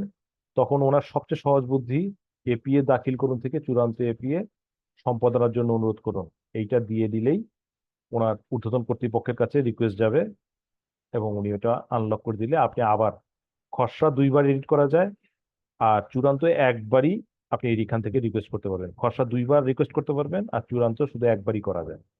এখন কিন্তু এই চূড়ান্ত সময়টাও পার হয়ে গেছে, অর্থাৎ চূড়ান্ত দাখিলের সময়। স্যার আপনি কানেক্ট করুন। আচ্ছা আচ্ছা। তো আহ, তো যাই হোক, চূড়ান্ত এপিএ দাখিলের জন্য যদি আমি খুলে দেই তাহলে আমার সময় যদি পার হয়ে যায় তখন কিন্তু আপনি আর এই সম্পাদনার রিকোয়েস্ট করতে পারছেন না। তখন আপনি তাকে ওপেন করে দিবেন। যে কিভাবে করে দিবেন স্ট্যাটাসটা আমি আরো সংক্ষেপে বলি, তাহলে আপনার বুঝতে সুবিধা হবে। একটু আগে ছিল কি যে আপনার চূড়ান্ত কিন্তু দাখিল হয়নি, বা চূড়ান্ত আপনার খসড়া দাখিল হয়েছে, আপনি চূড়ান্ত ওপেন করে দিয়েছেন, আপনার কোনো হ্যাসেল নিতে হয়। কিন্তু যে চূড়ান্ত ওপেন করে ফেলেছে এবং চূড়ান্তের জন্য নির্ধারিত সময় পার হয়ে গিয়েছে, এখন তাকে আপনি ওপেন করবেন যে, তখন আপনি যদি টিক চিহ্ন না দেন তাহলে সেটা ওপেন হবে না, কারণ সে তো চূড়ান্ত দাখিল করে ফেলেছে। তাকে যদি আপনি ফোর্স না করেন, এইখানে লেখা আছে বাধ্যতামূলক উন্মুক্তকরণ, যে চূড়ান্ত দাখিল করে ফেলেছে তাকে পুনরায় ওপেন করতে গেলে আপনাকে এই টিক দিয়ে নিতে হবে। এটা ক্লিয়ার কিনা? টিক না দিলে ওপেন হবে না। আর যিনি চূড়ান্ত দাখিল করেন নাই, খসড়া দাখিল করে আছেন, তাকে আপনি টিক না দিলেও সেটা ওপেন হয়ে যাবে। আর যদি চূড়ান্ত দাখিল করে ফেলে তাহলে আপনাকে ফোর্স করতে হবে, এখানে টিক দিতে হবে। এই হচ্ছে পার্থক্য। অর্থাৎ যে চূড়ান্ত দাখিল করেছে তাকে আবার আনলক করতে গেলে আপনাকে বাধ্যতামূলক উন্মুক্তকরণ করতে হবে। ঠিক আছে। তো আমি মনে হয় এই অংশে অনেকখানি সময় ব্যয় করে ফেলেছি, কারণ আমার জ্ঞানের মধ্যে যা আছে আমি সবটুকুই আপনাদের কাছে ট্রান্সফার করতে চেয়েছি এই ওপেন করা নিয়ে। কারণ আমি এই জিনিসটা যদি আপনাদের মধ্যে ট্রান্সফার হয়ে যায় তাহলে আমার জীবনের প্রেশার অনেকখানি কমে আসে, কারণ আমার কাছ থেকে প্রায় 12,000 অফিস থেকে বিভিন্ন সময়ে কখনো না কখনো মেসেজ আসছে বা কিছু আসছে যে এই ধরনের সমস্যা ওনারা পড়েছে। আসলে এই ধরনের সমস্যাগুলো ক্যাবিনেট পক্ষে সলভ করা সম্ভব না। এটা এই পরিমাণ সাপোর্ট বা জনবল আমাদের নাই। এটা যার যার অফিস তাদেরকে এটা কন্ট্রোল করতে হবে। তারা যদি এটা বুঝে নিয়ে তাদের অফিসগুলোকে কন্ট্রোল করতে পারে, তাহলে মাঠ পর্যায়ের অফিসগুলো অতি তাড়াতাড়ি, আমার ধারণা 1 বছর লাগবে, বা 1 থেকে বড় যে 2টা অর্থ বছর লাগতে পারে আমাদের সকল অফিসগুলো সফটওয়্যারে অভ্যস্ত হয়ে উঠতে। হ্যাঁ, আসলে কি হচ্ছে, আপনি যদি এখন খোঁজ নিয়ে দেখেন, খোঁজ নিয়ে দেখবেন যে এই জাতীয় অর্থোপেডিক হাসপাতাল খসড়া এপিএ করতে পারছিল না, বা খসড়া এপিএ দাখিল করে বসে আছে। এটা উনি সময়ের পরে করেছে, উনি আর কি করতে হবে, উনি তো লক হয়ে আছেন, কি করতে হবে আর বুঝে পাননি। অথবা কোনো এক জায়গায় ফোন করে উনি দেখছেন যে সাপোর্ট পেতে ব্যর্থ হয়েছেন, উনি বসে আছেন। তো এই হেল্পটুকু যদি আপনি 1-2 বছর করেন, তাহলেই দেখবেন যে তার মধ্যে একটা অভ্যস্ততা হয়ে যাবে, এবং তাকে একটু করার সময় সতর্ক করে দিবেন যে না, আপনি সময়ের মধ্যে করেন নাই। তখন আর এই সমস্যাগুলো হবে না, এবং আপনাদের অনেকখানি সমস্যা সলভ হয়ে যাবে। তো এই ছিল আমাদের এপিএ দাখিলের সময়সীমা নির্ধারণ সংক্রান্ত। যেহেতু এটা বুঝে ফেলেছেন, এর পরের স্টেপ হচ্ছে আপনার সরি, এপিএ এটা হচ্ছে, হ্যাঁ, মন্ত্রণালয়ের অ্যাকাউন্ট, ত্রৈমাসিক প্রতিবেদন দাখিলের অবস্থায় আমরা এখন যাবো, অর্থাৎ অগ্রগতি প্রতিবেদন। আমার এপিএ দাখিল নিয়ে শেষ, এখন অগ্রগতি প্রতিবেদন আমরা দেখতে চাই। সেইখানে আমার 2-1টা ছোট জিনিস নতুন অ্যাড করলেই আপনারা পুরোটা বুঝে যাবেন খুব দ্রুত। সেটা যে 2024-25 তো কেবল অর্থ বছরে আপনারা এপিএ দাখিল করছেন। আমার অগ্রগতি প্রতিবেদন দেখতে হবে 2023-24-এর, যেহেতু ওইটা নিয়ে কাজ হচ্ছে। 24-25 এখন এপিএই চূড়ান্ত হয়নি, বা অনেক ক্ষেত্রে ফার্স্ট কোয়ার্টার শুরু হয়নি, এই জন্য আমরা 24-25 না 2023-24 দেখবো। এখানে গিয়ে আবার স্বাস্থ্যসেবা বিভাগের আওতায় আমি দপ্তর সংস্থাগুলোর অবস্থা দেখতে চাচ্ছি। এখন এখানে ম্যান্ডেটরি আপনাকে সিলেক্ট করতে হবে আপনি কোন কোয়ার্টারের অবস্থা দেখতে চাচ্ছেন। আমি দেখতে চাচ্ছি প্রথম ত্রৈমাসিকের অবস্থা। ভিউ রিপোর্টে যাচ্ছি, দেখেন সবাই দাখিলকৃত, আবারও আমাদের অনুমানের সঙ্গে মিলে গেল। এবার আমরা চলে যাই দপ্তর সংস্থা না বিভাগীয় অফিস পর্যায়ের। প্রথম না, আমি দেখতে চাচ্ছি তৃতীয় ত্রৈমাসিকের কি অবস্থা। ভিউ রিপোর্ট, দেখেন দাখিলকৃত নয়, দাখিলকৃত, দাখিলকৃত নয়, অর্থাৎ দাখিলকৃত নয়ের সংখ্যাই বেশি। তো নিশ্চিতভাবেই আপনি এখন যদি খোঁজ নেন, তারা যে এপিএ করছে না তা না, তাদের হয়তো হার্ড কপিতে সব রেডিও আছে, কিন্তু সফটওয়্যার ঠিকভাবে এন্ট্রি করতে পারে নাই, শুধুমাত্র দক্ষতার অভাবে। ঠিক আছে, এখন সফটওয়্যারে এন্ট্রি করাটা কেন জরুরি? জরুরি হচ্ছে যে আপনি আপনার মতো এপিএ করছেন, কিন্তু আমাদের কাছে ডেটা নাই। এই এপিএ কিন্তু এপিএমএস সফটওয়্যারটা শুধুমাত্র এপিএম মনিটরিং এর জন্যই ব্যবহৃত হবে না। আমাদের নতুন ভার্সনটা এইভাবে তৈরি করা আছে, ধরেন আপনাদের স্বাস্থ্য সংক্রান্ত এসডিজি তে, ধরলাম যে আমি এসডিজি 15-তে আপনাদের কোনো একটা কাজ আছে। এই এসডিজি 15 নিয়ে পুরা বাংলাদেশের স্বাস্থ্যসেবা বিভাগ কি কি, কোন কোন অফিস কি কি কাজ নিয়েছে সার্চ দিলে আমার এটা 30 সেকেন্ডের মধ্যে চলে আসবে। সেটার অগ্রগতি কতটুকু আমার চলে আসবে। এখন আমি ওই সফটওয়্যার দিয়ে অ্যানালাইসিস করব গত 7 বছরে তারা কতটুকু অগ্রগতি করেছে। তাহলে আমার প্রজেকশন কি, আগামী 7 বছরে আমি কতটুকু যেতে পারবো, এই প্রজেকশন অনুসারে আমি 2030-এ গিয়ে এটা অ্যাচিভ করতে পারবো কিনা। দেখেন, একটা এপি এর সফটওয়্যারের মাধ্যমেই কিন্তু আমরা বাংলাদেশের ওভারঅল বিভিন্ন কাজের একটা, এখন ভবিষ্যতের ভবিষ্যতের বিষয়টা হবে ডেটাবেস। আপনি ডেটা নিয়ে অ্যানালাইসিস করে আপনাকে প্রজেকশন বের করতে হবে, কবের মধ্যে আমি এটা করবো, আমার সক্ষমতার মধ্যে আছে কিনা, আমার কি করা উচিত। অর্থাৎ ডেটা নিয়ে আপনাকে সিদ্ধান্ত নিতে হবে, আগের মতো শুধু প্ল্যান করে হবে না। এখন থেকে ডেটা অ্যানালাইসিস করে আপনাকে ভবিষ্যতে সিদ্ধান্ত নিতে হবে। সেই ডেটা অ্যানালাইসিস সফটওয়্যারই হবে আমাদের এই এপিএমএস সফটওয়্যারটা। তো আপনারা যদি সফটওয়্যারটা নাই আসেন, ওই হার্ড কপিতে থাকে, এই জিনিস আর কোনোদিন সম্ভব হবে না আপনার। ইভেন শুধু সেটাই না, আপনারা এই যে দাখিল করেন নাই, আপনি যে সে যে দাখিল করে নাই, এটা আমি নিশ্চিত যে এটা মন্ত্রণালয়ও খেয়াল করতে পারছে না। কারণ এই যে এখান থেকে এই কোথা থেকে এটা দেখতে হয়, কিভাবে এটা ওপেন করতে হয়, এই জিনিসগুলো অনেকের মধ্যে আইডিয়ার মধ্যে নাই। তো মনিটরিং এর জন্য এটা খুব জরুরি। আবার আপনার ভবিষ্যতে সরকারের ডিসিশন মেকিং এর জন্য এই সফটওয়্যারটা খুব জরুরি। এই জন্য আপনার সবাইকে সফটওয়্যারে মাস্ট নিয়ে আসতে হবে। এটা তো বললাম আমাদের দেশের লাভের কথা, এবার আপনার ব্যক্তিগত লাভের কথা বলি। সেটা হচ্ছে যে এই সফটওয়্যারটা যুক্ত হবে আমাদের ভবিষ্যৎ এসিআর সফটওয়্যার সঙ্গে। ভবিষ্যৎ এসিআরটা হচ্ছে একবারে এপি এর মতো। ভবিষ্যতে যেটা জনপ্রশাসন মন্ত্রণালয় তৈরি করছে, এটা আমাদের কোনো কিন্তু হাত নাই। আপনার এসিআর এর সঙ্গে আপনার এই এপি এর একটা রিলেশন হবে, সেটা অনেকভাবে রিলেশন হতে পারে। ভবিষ্যতে যেটা আপাতত যেটা প্ল্যান করা হচ্ছে, একটু মিউট করে নেই। হ্যাঁ, আপাতত যেটা প্ল্যান করা হচ্ছে যে আপনার প্রতিষ্ঠানের এপিএ থেকে 10% মার্কস আপনার এসিআর এ চলে যাবে। ওখানে যদি কম হয় তাহলে আপনার এসিআরও কিছুটা কমে যাবে। এটা আপাতত একটা প্ল্যানিং এর মধ্যে আছে জনপ্রশাসন মন্ত্রণালয়। আর আসলে অন্য দেশ কিভাবে করে, অন্য দেশ করে হচ্ছে যে ধরেন আপনার আহ, যে ধাত্রী সেবা দেয়া, এটা আপনার কোনো একটা অধিশাখা বা অনুবিভাগের কাজ আপনার এপিএ তে। সেই অনুবিভাগ অধিশাখায় যিনি দায়িত্বপ্রাপ্ত, ওই কাজটা যদি ফেল হয় তাহলে ওনার এসিআর এর ওই নাম্বারটা কাটা যাবে। এইভাবেও লিঙ্ক করা থাকে ব্যক্তিগত এবং প্রাতিষ্ঠানিক এপি এর মধ্যে। তো এই লিঙ্কিং গুলো কিন্তু সফটওয়্যারের মাধ্যমে হবে। কাজে আপনার এই সফটওয়্যারটা যদি ঠিক না থাকে, তখন কিন্তু আপনার ব্যক্তিগত মূল্যায়নে এটা একটা প্রভাব পড়বে। হ্যাঁ, তো এই জন্য আমি আপনাদেরকে বারবার বলি যে আমাদের এই সফটওয়্যার সম্পর্কে একটু জানা দরকার, যেহেতু এটা ভবিষ্যতে এসিআর এর সঙ্গে লিঙ্ক হবে, সেটাও আপনাদের একটু জানা দরকার। তো যাই হোক, আমি একটু অন্য লাইনে চলে গিয়েছিলাম। এখন এই যে দাখিলকৃত নয়, তাকে আমরা আবার লাইনে আনবো কিভাবে? ঠিক আছে, লাইনে আনতে গেলে আপনাকে যেটা করতে হবে, আমি একটু আগে গিয়েছিলাম আওতাধীন অফিস ব্যবস্থাপনা থেকে আহ এপিএ দাখিলের সময় নির্ধারণে একটু আগে আমরা দেখিয়েছিলাম। এখন আমাদেরকে যেতে হবে এপিএ প্রতিবেদন তৈরির সময় নির্ধারণে। ঠিক আছে, সেখানে গিয়ে 2024-25 অর্থ বছরের আমি কোন অফিস, এটা এটা হচ্ছে পরিচালক স্বাস্থ্য কার্যালয় চট্টগ্রাম বিভাগ। ঠিক আছে, বিভাগীয় অফিস। এখন এই বিভাগীয় অফিস সিলেক্ট করলাম। আমি নাম এইটাকে কপি করেও নিয়ে আসতে পারি বা অথবা টাইপ করতে পারি। এই অফিসটাকে আমি, সরি আমার স্পেস পড়ে গিয়েছে তো এই জন্য এটা নিচ্ছে না, পরিচালক লিখতে হবে। ঠিক আছে, আমি খুঁজে বের করলাম না, ধরলাম যে এই অফিসটাই আপনার সেই অফিস। করে আপনাকে ওপেন করে দিতে হবে। এখন এই ওপেন করার আগে একটু বক্তব্য আছে, ঠিক আগের মতোই দেখেন। এই বাধ্যতামূলক মতো মানে যে অলরেডি দাখিল করেছে তাকে ওপেন করতে হবে। আর যদি সে অলরেডি দাখিল না করে থাকে তাহলে এটা টিক দেওয়ার দরকার নাই। তারপর এটা আজকে থেকে শুরু করে দেখেন, আগের ডেট গুলো সব ব্ল্যাঙ্ক করা থাকে, সব আগের ক্ষেত্রেও তাই ছিল। মানে আপনি ব্যাক ডেটে কোনো কিছু সিলেক্ট করতে পারবেন না। আজকে থেকে শুরু করে আমি ধরলাম যে একদিন তাকে সময় দিয়ে দিচ্ছি, সেট করলেই সেটা ওপেন হয়ে যাবে। কিন্তু সেখানে আমি এই পুরা জিনিসটা দেখানোর মধ্যে আমি এক জায়গায় খালি দেখাইনি, সেটা হচ্ছে মাস নির্বাচন করুন।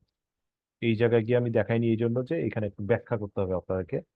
আমার তো এখানে হওয়া উচিত ছিল যে প্রথম ত্রৈমাসিক আমি ওপেন করে দিব, নাকি দ্বিতীয় ত্রৈমাসিক ওপেন করে দিব, নাকি তৃতীয়, নাকি চতুর্থ।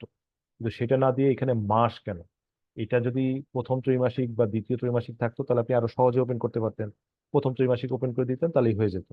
কিন্তু এখানে 12টা মাসের নাম আসলো কেন? এইটার কারণটা হচ্ছে যে আমরা যখন সফটওয়্যারটা তৈরি করেছিলাম তখন এক সময় প্ল্যান ছিল যে ত্রৈমাসিক না, ধীরে ধীরে আমরা মাসিক প্রতিবেদনে চলে যাব। প্রতি মাসে আপনাকে রিপোর্ট দিতে হবে। ঠিক আছে, তো সেই প্ল্যান আর বাস্তবায়ন করা হয়নি, কারণ আসলে এটা নিয়ে কাজ করতে গিয়ে যে লোড তৈরি হচ্ছে বিভিন্ন জায়গায় বিভিন্ন অফিসগুলোতে, এখন মাসিক দিলে হয়তো লোডটা আরো বেড়ে যাবে। এই প্রতি মাসে যদি আপনি এটা না করেন, হ্যাঁ, প্রতি মাসের এই আপডেটটা যদি আপনি না করেন, তাহলে যেটা সমস্যা সেটা হচ্ছে যে আসলে ওই 3 মাস পর পর অনেকে অনেক ভুলে যায়। তো এক সময় এই জন্য প্ল্যান ছিল যে প্রতি মাসে করবে, কিন্তু আসলে প্রতি মাসে করা হয়নি। কিন্তু সফটওয়্যারে এই প্রভিশনটা রাখা আছে। তো আপনারা যদি প্রতি মাসে করতেন তাহলে প্রতি মাস আমরা এইভাবে ওপেন করে দিতাম। কিন্তু এখন যেটা করা হয়, আপনি ধরেন যে প্রথম ত্রৈমাসিক আপনি ওপেন করে দিতে চান, তাহলে সেক্ষেত্রে আমি সেপ্টেম্বর মাস ধরলাম প্রথম ত্রৈমাসিক, তাহলে ওই ত্রৈমাসিকের সবচেয়ে শেষ মাসটা আমরা ওপেন করে দিই। ধরেন আমি এখন একটা অ্যাকাউন্টে যাই, আপনি দ্বিতীয় ত্রৈমাসিকের অর্জন দিবেন, আপনার যে জায়গা থেকে আপনার অগ্রগতি প্রতিবেদন দাখিল করেন, আমি সেই জায়গায় যাচ্ছি। হ্যাঁ, সেখানে দেখবেন আপনাদের কিন্তু ঘর থাকে 3টা, কোনো প্রথম ত্রৈমাসিক বা দ্বিতীয় ত্রৈমাসিক এগুলো থাকে না। 3টা ঘর থাকে, আপনারা শেষ মাসের ঘরে এই 3 মাসের মোট ফলটা বসায় দেন। ঠিক আছে, তো তার মানে কি, আমি যদি অক্টোবর মাস খুলে দিতাম আমার অক্টোবর খোলা থাকতো, কিন্তু আপনারা অক্টোবর কখনো খোলা পান না, কারণ আমরা কখনো অক্টোবর খুলে দেই না। আমরা দিই সবসময় ওই ত্রৈমাসিকের শেষ মাসটা খুলে দিই, ডিসেম্বর মাস। এবং ওই জন্য আপনারা ডিসেম্বর মাসে এটা বসান সেকেন্ড কোয়ার্টারের ক্ষেত্রে। তো ঠিক একইভাবে আপনি ফার্স্ট কোয়ার্টার হলে সেপ্টেম্বর মাস, সেকেন্ড কোয়ার্টার হলে ডিসেম্বর মাস, থার্ড কোয়ার্টার হলে আহ মার্চ মাস, এইভাবে আপনি সিলেক্ট করে দিয়ে সেট করে দিবেন। তখন ওই মাসটা আপনার এখানে ওপেন হয়ে যাবে। ঠিক আছে, এবং সেই ঘরে আপনারা 3 মাসের মোট ফলাফলটা বসাবেন। এভাবেই আর কি সফটওয়্যারটা তৈরি করা। অর্থাৎ এই জন্য এখানে মাস দেওয়া আছে, এমনি ভরকানোর কোনো কারণ নাই। আপনারা যদি এইটা ফলো করেন তাহলেই হবে, দিয়ে সেভ দিলেই সেটা আনলক হয়ে যাবে। তাহলে যিনি দাখিলকৃত না, আচ্ছা এই ফাঁকে একটু বলে নেই, সেটা হচ্ছে যে অগ্রগতি যে দাখিল করলেন আপনারা একটু আগে প্রধান থেকে এই যে জায়গা থেকে অগ্রগতি, সেখানেও দেখেন একটা সম্পাদনের অনুরোধ করা যায়। সেটা করা যায় একবার, প্রতি কোয়ার্টারে একবার করে রিকোয়েস্ট করা যায়। কিন্তু সময় পার হয়ে গেলে ঠিক আগের মতো এইখান থেকেই আপনি আবার এটাকে আনলক করে দিতে পারবেন সময় নির্ধারণ করে। তো এই পিএ দাখিল এবং প্রতিবেদন দাখিল নিয়ে আমি দীর্ঘ আলোচনা করলাম। হ্যাঁ, মোটামুটি দেখেন প্রায় 40 মিনিট শুধু আমি এই দুইটা মেনু নিয়ে কথা বললাম। এখন কি আপনাদের আমার বলার পরে কোনো রকম প্রশ্ন আছে কিনা এটা নিয়ে, বা এটা বুঝতে কোনো অসুবিধা হয়েছে কিনা, একটু যদি কেউ একজন যদি হলেও যদি বলতেন যে কোনো সমস্যা আছে কিনা এখন।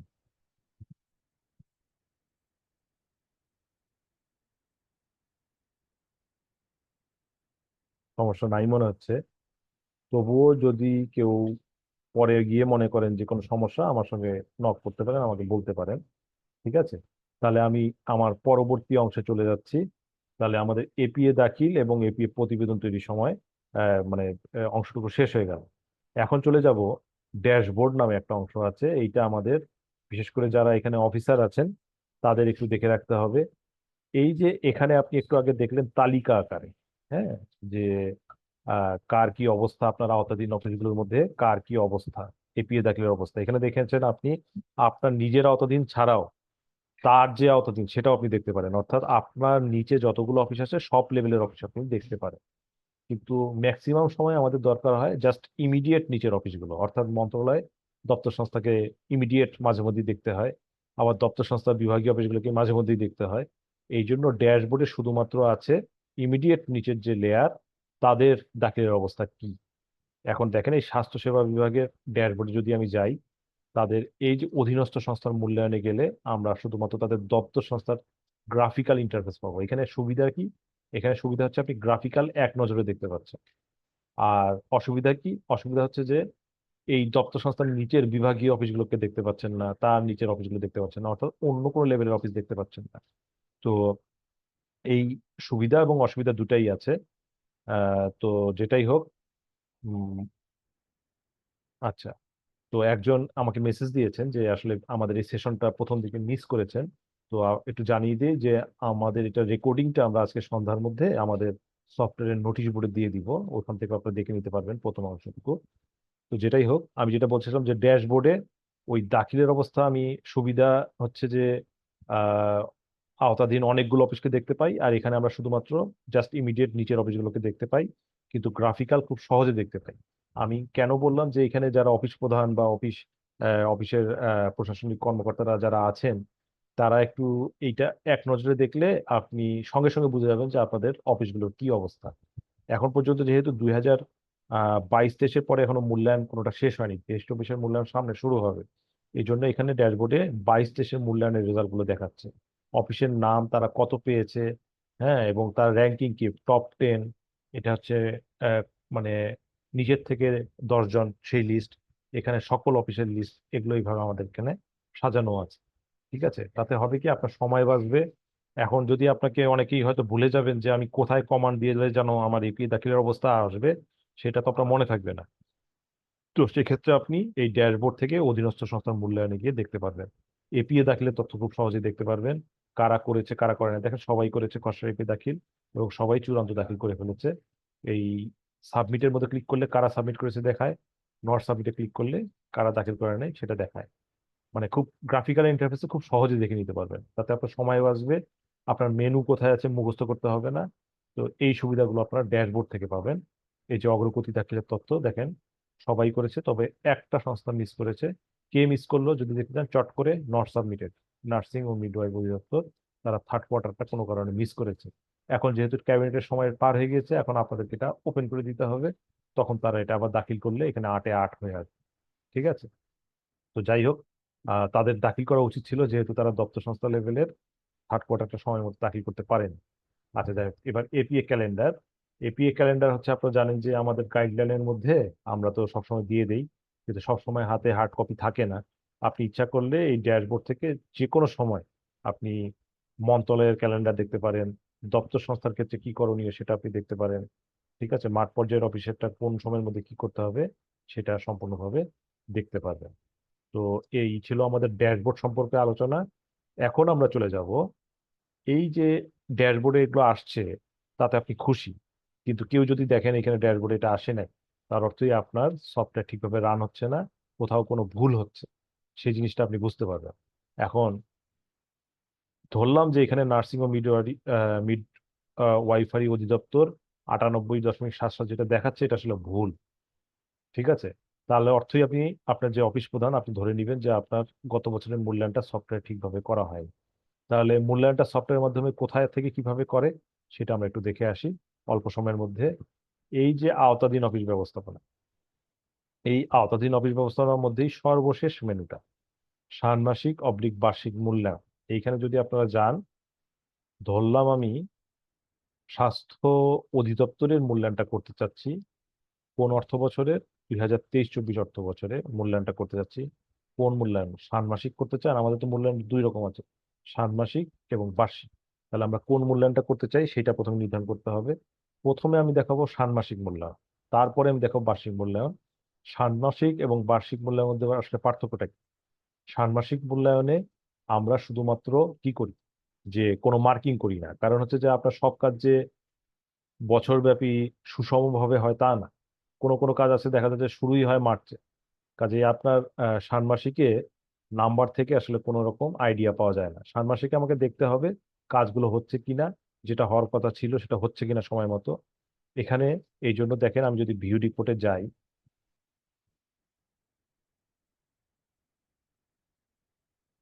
সেখানে আমরা যদি যাই তাহলে দেখি এই যে আপনি এখন পর্যন্ত যত ফার্স্ট কোয়ার্টার এবং সেকেন্ড কোয়ার্টার যা দিয়েছেন তার মোট রেজাল্টটা এখানে দেখায় যে আপনার এখানে আহ, দেখেন 68 জায়গায় আপনি 30 অর্জন করেছেন, মোটামুটি ভালো, কিন্তু আপনি লাইনেই আছেন। আমরা এটা বুঝতে পারছি আপনার 68টা করার কথা ছিল, আপনি অর্ধবার্ষিক এসে 30টা করেছেন, মোটামুটি লাইনে আছেন, কিন্তু আপনার স্কোর কিন্তু 0। এখানে স্কোরটা জাস্ট এমনি দেখায়, কিন্তু আমি এই জন্যই বললাম যে ষান্মাসিক অর্জনে স্কোর কোনো গুরুত্বপূর্ণ না। তাহলে গুরুত্বপূর্ণ কি? এই যে আপনি প্রমাণকগুলো দিচ্ছে, উনি হয়তো ফার্স্ট কোয়ার্টারে দেয় নাই, এই জন্য ফার্স্ট কোয়ার্টার প্রমাণকটা আসেনি। সেকেন্ড কোয়ার্টার প্রমাণক দিয়েছেন, এই জন্য সেকেন্ড কোয়ার্টার প্রমাণক চলে আসছে। আপনি দুই কোয়ার্টারের প্রমাণক এখানে দেখতে পারবেন। তার যদি কোনো বক্তব্য থাকে তিনি লেখেন নাই, এই জন্য এখানে কিছু আসে নাই, কিন্তু লিখতে পারতেন যদি মনে করেন আর কি। সেই লেখাটা আপনি পড়লেন, পড়ার পরে আপনি লিখবেন, এই মন্তব্যর ঘরে গিয়ে লিখবেন যে না, এখন তো আপনাদের এটা 30 হওয়ার কথা না, এটা আসলে 45 হওয়ার কথা, কেন পিছিয়ে আছেন, আপনারা কি শেষ করতে পারবেন, এই ধরনের। অথবা আপনার প্রমাণক দেখলাম, আসলে এই প্রমাণকটা থেকে বোঝা যাচ্ছে না যে আপনি 30টা করেছেন, আপনি এই ধরনের প্রমাণক দেন। অর্থাৎ প্রমাণক সম্পর্কে সাজেশন অথবা তার অগ্রগতি নিয়ে সাজেশন, এই কথাটা মন্তব্যের ঘরে করলেই আপনার অর্ধবার্ষিক মূল্যায়ন শেষ। এবং এই রিপোর্টটাই আপনি ডাউনলোড করে আমাদেরকে, আগে নিয়ম ছিল যে পাঠানো, হ্যাঁ আগে আগে নিয়ম ছিল হচ্ছে যে আপনার পাঠানো, এখন আর পাঠাতে হয় না, আপনি সফটওয়্যারে যদি দাখিল করে দেন তাহলেই আসলে এটা চলে আসে, কাজেই তখন আলাদাভাবে আসলে পাঠানোর দরকার হয় না। কিন্তু মূলত আপনি এই মন্তব্যের ঘরেই আপনার অর্ধবার্ষিক মূল্যায়নের কাজটুকু শেষ। এখন আমি চলে যাব বার্ষিক মূল্যায়নের ক্ষেত্রে।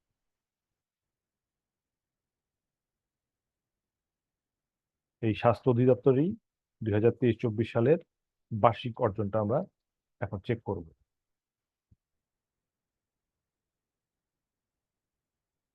হ্যাঁ, এখানে দেখেন ওই আগেরটার সঙ্গে পার্থক্যটা কি। এখানে আমার প্রমাণকের, আপনি 4 কোয়ার্টারের প্রমাণিক এখানে দেখাবেন, এখন পর্যন্ত 2 কোয়ার্টারের প্রমাণক দেওয়া আছে, সেটা আপনি দেখতে পাচ্ছেন। স্কোর এখনো শূন্য, কারণ হচ্ছে যে ফোর্থ কোয়ার্টারের রেজাল্টটা ওনারা দেন নাই, যার ফলে এখনো স্কোর শূন্য। কিন্তু যদি 4 কোয়ার্টারটাই শেষ হয়ে যেত, এখনো যেহেতু সময় হয়নি, 4 কোয়ার্টার শেষ হয়ে গেলে এখানে একটা স্কোর চলে আসবে, এবং দাখিল করি প্রতিষ্ঠান মন্তব্য করলে সেটা এখানে দেখা যাবে। অর্থাৎ এই পর্যন্ত কিন্তু সম্পূর্ণ অর্ধবার্ষিকের মতোই। এইখানে গিয়ে আপনার একটা ঊর্ধ্বতন কর্তৃপক্ষের পর্যবেক্ষণ দেওয়া আছে এবং একটা ম্যানুয়াল স্কোর দেওয়া আছে। এইখানে যদি আপনি মন্তব্য করেন যে এই এরকম, আপনি যা যা ইচ্ছা লিখতে পারেন আর কি, আপনার মূল্যায়নকারী যে কর্তৃপক্ষ তারা এখানে লিখতে পারে। এই জায়গায় আপনি ধরেন এই এই সূচকে আপনার মোট মান হচ্ছে 2, আপনার স্কোর আসছে 2, এই 2টা হচ্ছে তার দাবিকৃত নাম্বার যে দাখিল করেছে, কিন্তু আপনি প্রমাণক দেখে আপনি মনে করলেন না এখানে সে 2 পায় না, সে আসলে পায় 1। তারপরে আপনি সেভ দিলেই তখন আমাদের সফটওয়্যার এই সূচকে তার নিজের দাবি করা 2-এর পরিবর্তে তাকে 1 নাম্বার দিবে। অর্থাৎ আপনি যেটা লিখবেন সেটাকেই সে কাউন্ট করবে, ওই তাদের দাবি করাটাকে সে কাউন্ট করবে না। আর যেই সূচকগুলোতে আপনি অ্যাগ্রি করছেন, সে যেটা দাবি করেছেন সেটাই যদি আপনি অ্যাগ্রি করেন, সেক্ষেত্রে আপনি 1.52 মানে তার দাবি করার নাম্বারটা আপনি বসাতেও পারেন, না বসালেও সে এই নাম্বারটাকে কাউন্ট করবে। তা আমরা নর্মালি এখানে কিছু বসাই না, শুধুমাত্র যেই সূচকগুলোতে ওদের দাবি করার সঙ্গে আমাদের দাবির পার্থক্য আছে আমরা শুধু সেই জায়গায় বসাই দিই। এবং যখনই আপনি নাম্বারে কোনো পরিবর্তন আনবেন, আপনাকে অবশ্যই মন্তব্য করতে হবে যে এই কারণে তার নাম্বারটা কাটা হলো। ঠিক আছে? তার মানে অর্ধবার্ষিক মূল্যায়নে আপনি শুধু মন্তব্য করতে পেরেছেন, আর বার্ষিক মূল্যায়নে আপনি তার স্কোরও চেঞ্জ করতে পারছেন এবং মন্তব্য করতে পারছেন। এবং আপনি যদি কোনো কারণে স্কোর পরিবর্তন করেন, তাহলে অবশ্যই তাকে মন্তব্য করুন কারণে কেন কাটলেন সেটা আপনাকে উল্লেখ করতে হবে। দিয়ে আপনি সেভ করলেই আপনি এই যে একটু আগে ড্যাশবোর্ডে আপনারা যেটা দেখেছেন, ড্যাশবোর্ডে অধীনস্থ সংস্থার মূল্যায়ন, তখন এই নাম্বারগুলো ঠিক দেখাবে, র্যাঙ্কিং গুলো অটোমেটিক সজ্জিত হয়ে যাবে, সবকিছু আপনি অটোমেটিক্যালি পাবেন। যদি না পান তাহলে বুঝবেন যে আপনার এই মূল্যায়নটা সঠিকভাবে করা হয়নি। ঠিক আছে? এখন একটু ছোট একটা ব্যাপার আছে, আমি আরেকটু ব্যাক করি। সেই জায়গায় দেখেন যে আমি একটা বিষয় নিয়ে আলোচনা করিনি, ছোট্ট করে একটা জিনিস আছে এখানে, মূল্যায়ন ফোকাস সেটিং, একবারে ছোট করে দেওয়া। সাধারণত এটা আপনাদের হাত দেওয়ার দরকার হয় না, কিন্তু এটা কেন রাখা আছে আপনাদের না জানা থাকলে অনেক ক্ষেত্রে সমস্যা হবে। সেটা হচ্ছে যে ধরেন যে আপনাদের সবারই ছেলে মেয়ে আছে, ছেলে মেয়ের পরীক্ষার খাতা এখন টিচার দেখছেন। ঠিক আছে? এখন টিচার যে দেখছেন, এই অবস্থায় টিচারের কাছ থেকে কি আপনি নাম্বার জানতে চাইলে তারা বলবেন? আপনি দাবি করাটাও ঠিক হবে না। তার অর্থ পরীক্ষা চলাকালীন কেউ জানাতে চায় না যে তার নাম্বার কেন কমলো বা নাম্বার কমেছে, এই তথ্যটাও দিতে চায় না, এবং নাম্বার কেন কমলো সেটাও দিতে চায় না। তো এখন আপনি যখন মূল্যায়ন করবেন, একটু আগে আপনি দেখেছেন যে যেখান থেকে মূল্যায়ন করছেন সেখানে আপনি মন্তব্য লিখছেন, নাম্বার কাটছেন, কিন্তু এইভাবে নাম্বার কেটে মন্তব্য লিখে চেঞ্জ করে করে করেই তো আপনি মূল্যায়ন করবেন। এটাতে আপনার 4-5 দিন সময়ও লেগে যেতে পারে। এই অবস্থায় যদি সে 3টা-4টা জায়গায় নাম্বার কেটেছে এটা দেখে, যার মূল্যায়ন আপনি করছেন অর্থাৎ সেই ছাত্রে, তাহলে কিন্তু সে চেষ্টা করবে আপনাকে কনভিন্স করতে বা আপনাকে জানাতে যে না না না, এটা তো এরকম না, এরকম হতে পারে। তো ওই সময় যাতে আপনার করা মন্তব্য এবং আপনার দেয়া নাম্বার আপনার আওতাধীন অফিস দেখতে না পারে, সেই জন্যই এই মূল্যায়ন প্রকাশ সেটিংস। এই মূল্যায়ন প্রকাশ সেটিংসে নর্মালি আপনার থাকে কি, যে আপনি যা লিখবেন, আপনি যা নাম্বার দিবেন সেটা আপনার আওতাধীন অফিস দেখতে পারবে না। দেখতে পারবে না। তাহলে দেখতে পারবে কখন? যখন আপনি এখানে সিলেক্ট করে দিবেন যে আমি 2023-24 এই স্বাস্থ্য অধিদপ্তর, বা আপনি একবারে সবগুলো অফিসও করতে পারবেন যে স্বাস্থ্যসেবার আওতায় সকল দপ্তর সংস্থার, আমি আর অফিস সিলেক্ট করতেছি না, মানে সকল দপ্তর সংস্থার আমি শুধু স্কোর জানাবো, নাকি শুধু পর্যবেক্ষণ জানাবো, নাকি তাকে আমি স্কোর এবং পর্যবেক্ষণ দুইটাই জানাবো, এটা এইখানে প্রকাশিত দিয়ে আপনি যদি দুইটাই দেই তাহলে দুইটাই প্রকাশ হয়ে যাবে, যদি শুধু পর্যবেক্ষণ দিই তাহলে শুধু পর্যবেক্ষণ প্রকাশিত হবে, আর যদি স্কোর শুধু দেই তাহলে স্কোর প্রকাশিত হয়ে যাবে। ঠিক আছে? এই কারণে এটা রাখা আছে, কিন্তু এটা অনেকেই ক্ষেত্রে আপনাদের ইউজ করতে হয় না। কারণ হচ্ছে যে আমরা আসলে সময় পার হয়ে গেলে, মূল্যায়নের সময় পার হয়ে গেলে আমরা এটাকে অটোমেটিক্যালি পাবলিশ করে দিই, সবাই যেন দেখতে পারে, অর্থাৎ আওতাধীন অফিসগুলো যেন দেখতে পারে, এই জন্য আমরা দিয়ে দিই। কিন্তু কখনো যদি আপনারা দেরি করেন বা সময়ের বাইরে চলে যান, এইখান থেকে আপনারাও সেটাকে কন্ট্রোল করতে পারেন। ঠিক আছে? তো আমাদের এপিএটাই আসলে একটা ওপেন ডকুমেন্ট, আপনারা জানেন আমরা ওয়েবসাইটে দিয়ে দেই, এটা সরকারের স্বচ্ছতা জবাবদিহি নিশ্চিত করার জন্য। তো আপনাদের মূল্যায়নও কেন আপনি নাম্বার কাটা গেল সেটাও আসলে একটা ওপেন ডকুমেন্টই হওয়া উচিত। এটা অবশ্যই যার মূল্যায়ন করলেন তারও এটা জানা উচিত। এই জন্য মন্তব্যের ঘরে অবশ্যই নাম্বার কাটলে আপনারা উল্লেখ করে দিবেন যে কেন নাম্বার কাটা হয়েছে, তাহলে সেক্ষেত্রে স্বচ্ছতাটা নিশ্চিত হবে। তো আমি আর 15 মিনিট কন্টিনিউ করব, আপনাদের হয়তো অনেক ধৈর্যের পরীক্ষা দিতে হচ্ছে এত লম্বা সময়ের জন্য সফটওয়্যার ট্রেনিং করা। তো এখন আমি একটু চেষ্টা করব যে আপনাদের যদি এই যে কোনো প্রশ্ন থাকে, আমি যা দেখিয়েছি তার বাইরেও থাকতে পারে, এপিনও থাকতে পারে, আমাকে একটু প্রশ্ন করতে পারে, অথবা আমি অন্য কোনো মেনুতে যাবো আর কি। কারো স্যার যদি আমার একটু কোশ্চেন হ্যাঁ ছিল আবারও। হ্যাঁ প্লিজ। স্যার আমি কি একটু স্ক্রিন শেয়ার করবো স্যার? হ্যাঁ শিওর শিওর।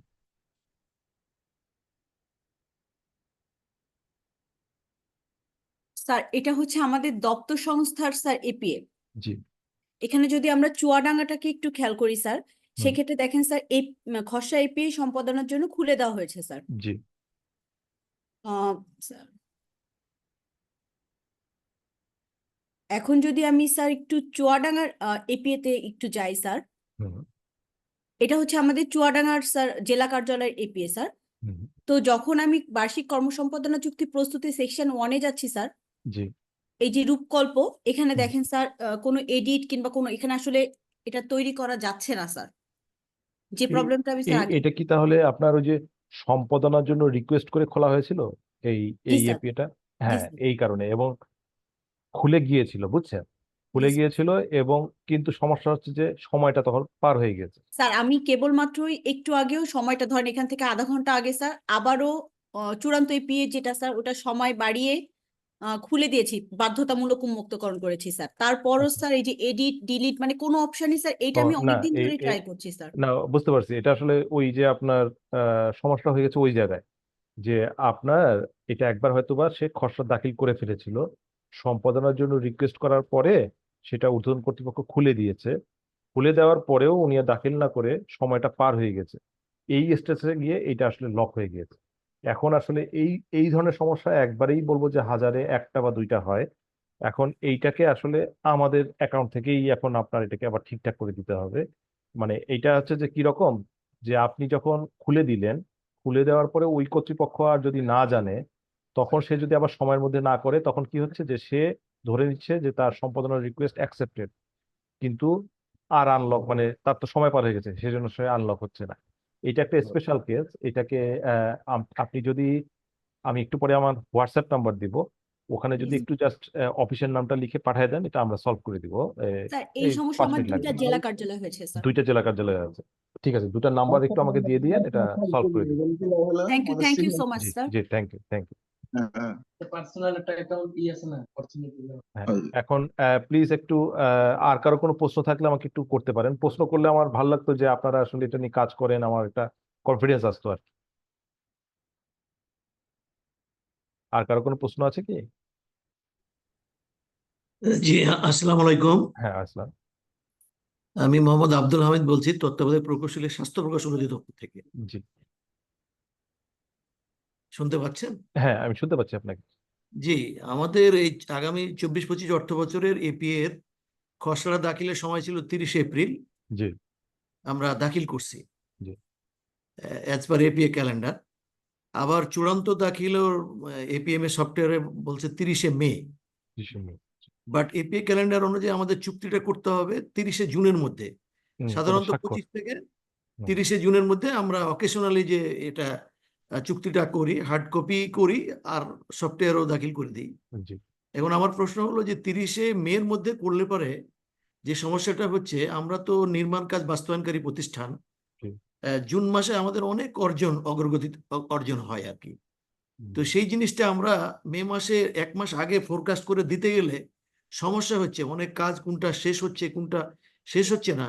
অ্যাকচুয়ালি যদি 20 জুন পর্যন্ত টাইমটা দেওয়া যাইতো চূড়ান্ত এপিএম এর সফটওয়্যারে দাখিল করলে, তাহলে এই ইয়েতে আপনার অ্যাকুরেসিটা থাকতো আর কি। জি। এইখানে হ্যাঁ। একটু সমস্যা হচ্ছে আর কি। জি, জি, আপনার প্রশ্নটা বুঝতে পেরেছি। আমি আসলে আমরা আসলে এটা ব্যাপারটা জানি। আমি একটু বলি আর কি আসলে কেন এটা করা হচ্ছে। এটার কারণটা হচ্ছে যে আপনার আসলে 30 মের মধ্যে যদি চূড়ান্ত দাখিল না হয়, তখন হয় কি আপনাদের এই চূড়ান্ত এপিএ নিয়ে আবার আপনাদের ঊর্ধ্বতন কর্তৃপক্ষরা তাদের এপিএ তৈরি করে, আবার তারগুলো নিয়ে মানে মোট কথা হচ্ছে মন্ত্রণালয় একটা অ্যাকুমুলেটেড ডাটা নিয়ে তাদের এপিএটা তৈরি করে। এখন 30 মের মধ্যে যদি আপনাদেরটা না হয়, তখন ওনারা একটা সাফিসিয়েন্ট সময় পান না যে আপনাদের এই ডেটাগুলো নিয়ে, আপনাদের এপিএ গুলো নিয়ে কোন কাজগুলো তাদের এপিএ তে অন্তর্ভুক্ত করবেন, সেই সময়টুকু পান না। আপনাদের 30 মের মধ্যে চূড়ান্ত দাখিলের সময়টা বলে দেওয়া থাকলেও আপনাদের কিন্তু আবার স্বাক্ষরের দেওয়া তারিখ দেওয়া হচ্ছে 1 মাস পরে। কারণ হচ্ছে স্বাক্ষরগুলো আসলে জুনের মধ্যেই হওয়ার কথা, এই জন্য জুনের মধ্যেই ডেটটা দেওয়া আছে, কিন্তু আপনাদেরকে বাধ্য করা হচ্ছে যে 30 মের মধ্যে যদি নিয়ে আসেন, তাহলে আসলে আপনাদের ঊর্ধ্বতন কর্তৃপক্ষের এপিএ গুলো ভালো হয়। এখন এইটাতে যে সমস্যা হচ্ছে সেটা আপনি বলেছেন যে আপনার যে 1 মাসের কাজ, সেই 1 মাসের কাজ তাহলে কই যাবে? তাহলে এই 1 মাসের কাজ আপনি দিচ্ছেন কোন কোন জায়গায়? 2 জায়গায় দিচ্ছেন। এটা কিন্তু আপনি এপিএ তৈরির জায়গায় দিচ্ছেন খুব কমন, আমি বলি এটা দিচ্ছেন হচ্ছে ফোর্থ কোয়ার্টারে আপনি দিচ্ছেন। এইটার সঙ্গে কিন্তু এপিএ তৈরিতে সম্পর্ক নাই। কিন্তু এপিএ তৈরির ক্ষেত্রে কি সম্পর্ক আমি একটু আপনাদেরকে দেখাই, আবার একটু স্ক্রিনটা শেয়ার করি।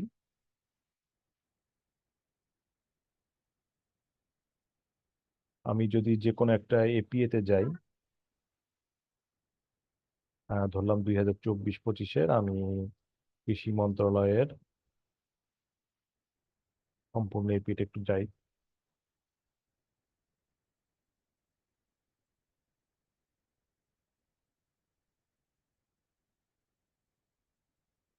একটু সময় লাগছে।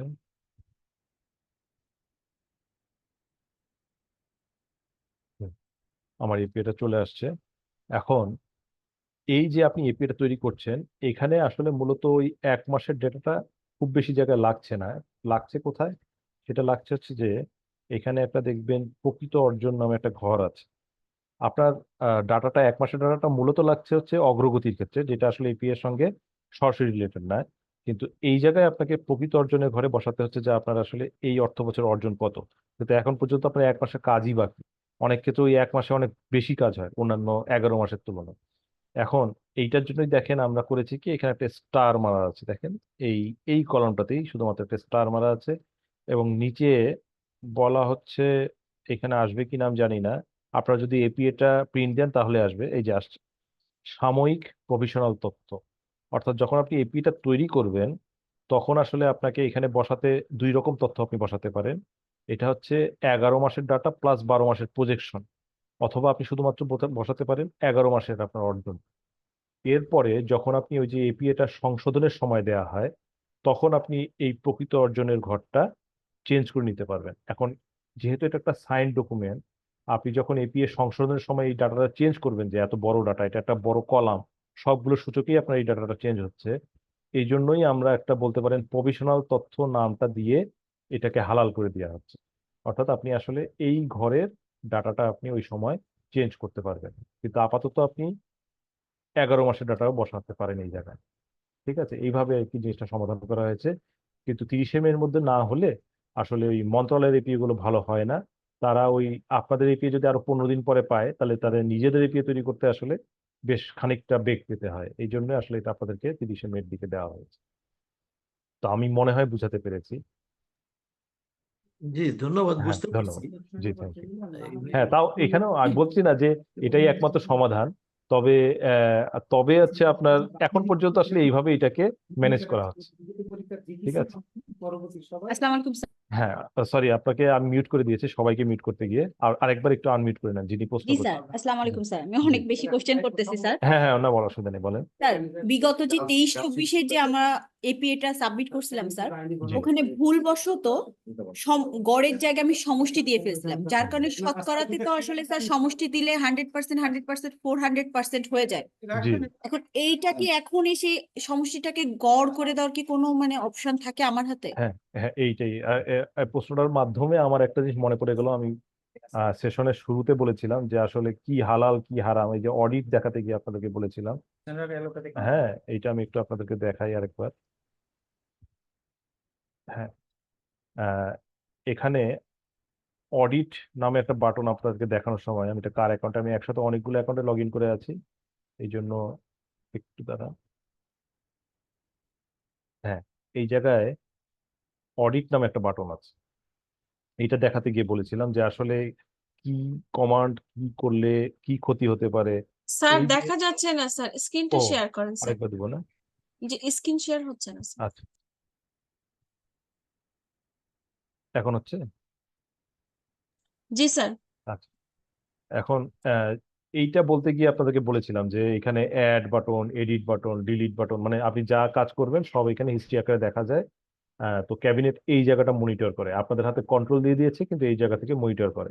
এখন তখনই আমি বলেছিলাম যে তাহলে এখন যে মনিটর করে আপনি কি করবেন কি করবেন। হ্যাঁ, এইটা নিয়ে তো আপনার কনফিউশন লাগবে, আপনি কমান্ড দিতে গেলেও তো আপনার ভয় লাগবে যে আমি আসলে আবার দিয়ে দিলাম যে যদি পরে আমাকে বলে যে কেন আপনি আনলক করলেন। ঠিক আছে, তো সেই জিনিসটা আপনাকে এখন একটু ক্লিয়ার করতে চাই ওনার প্রশ্ন থেকে, এবং ওনার প্রশ্নের উত্তরে এর মধ্যেই লুকায় আছে। আচ্ছা, সেটা হচ্ছে যে আহ, আসলে সময়ের বাইরে লক আনলক করাটা এটা আসলে বেআইনি। কিন্তু আমরা এখন পর্যন্ত মাঠ পর্যায়ের ক্ষেত্রে, তার মানে হচ্ছে মন্ত্রণালয় এবং দপ্তর সংস্থার বাইরে এই লক আনলক আগামী 1 বছরও এটা নিয়ে কোনো আহ মানে কি বলবো যে এটা নিয়ে আমাদের কোনো মাথা ব্যথা নেই। আপনি খুলে দিতে পারেন, মানে লক করে দিতে পারেন, আনলক করতে পারেন, এটা সম্পূর্ণ আপনাদের ঊর্ধ্বতন অথরিটি, অর্থাৎ আপনি যার এপিএটা করছেন, যার সঙ্গে এপিএ সাইন করছেন, সেই যে ঊর্ধ্বতন কর্তৃপক্ষ তার অথরিটি, উনি খুলতে পারেন, বন্ধ করতে পারেন, করতে পারেন। কিন্তু দপ্তর সংস্থা এবং মন্ত্রণালয়ের ক্ষেত্রে এটা প্রযোজ্য না, 1 নম্বর। 2 নম্বর হচ্ছে যে অ্যাড, এডিট, ডিলিট 3 ভাবে আপনার এপিএতে পরিবর্তন আসতে পারে, আপনার অর্জন প্রতিবেদনে পরিবর্তন আসতে পারে।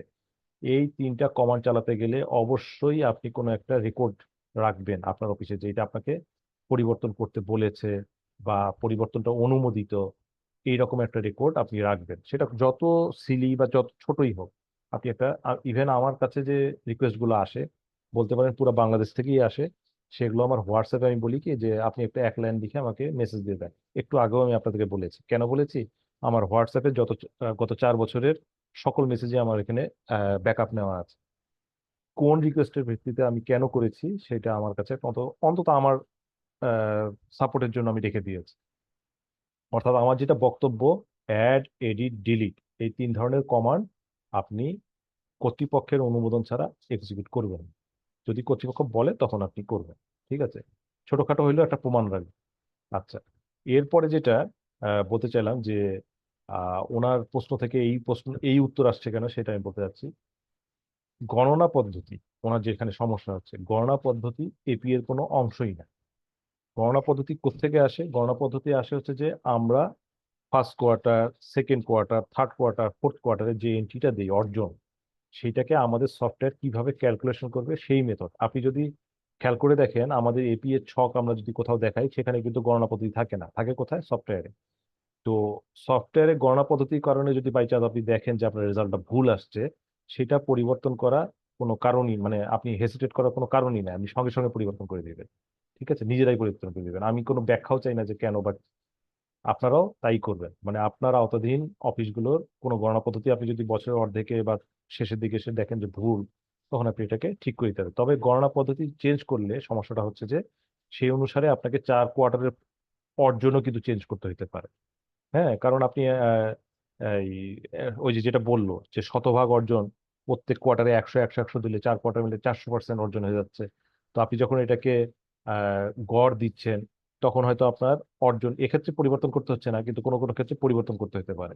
তো সেই জন্য যখন আপনি অর্জন পরিবর্তন করবেন তখন আপনাকে একটুখানি পারমিশন নিয়ে নিতে হবে। কিন্তু শুধু গণনা পদ্ধতি এই সমষ্টি থেকে ক্রমবর্ধিত থেকে গড় যা করেন, এটা অনুমতি নেওয়ার দরকার নাই, আপনার সফটওয়্যার পরিবর্তন করে সেভ করে দিবেন, ঠিক আছে? এটা নিয়ে কোনো সমস্যা নাই।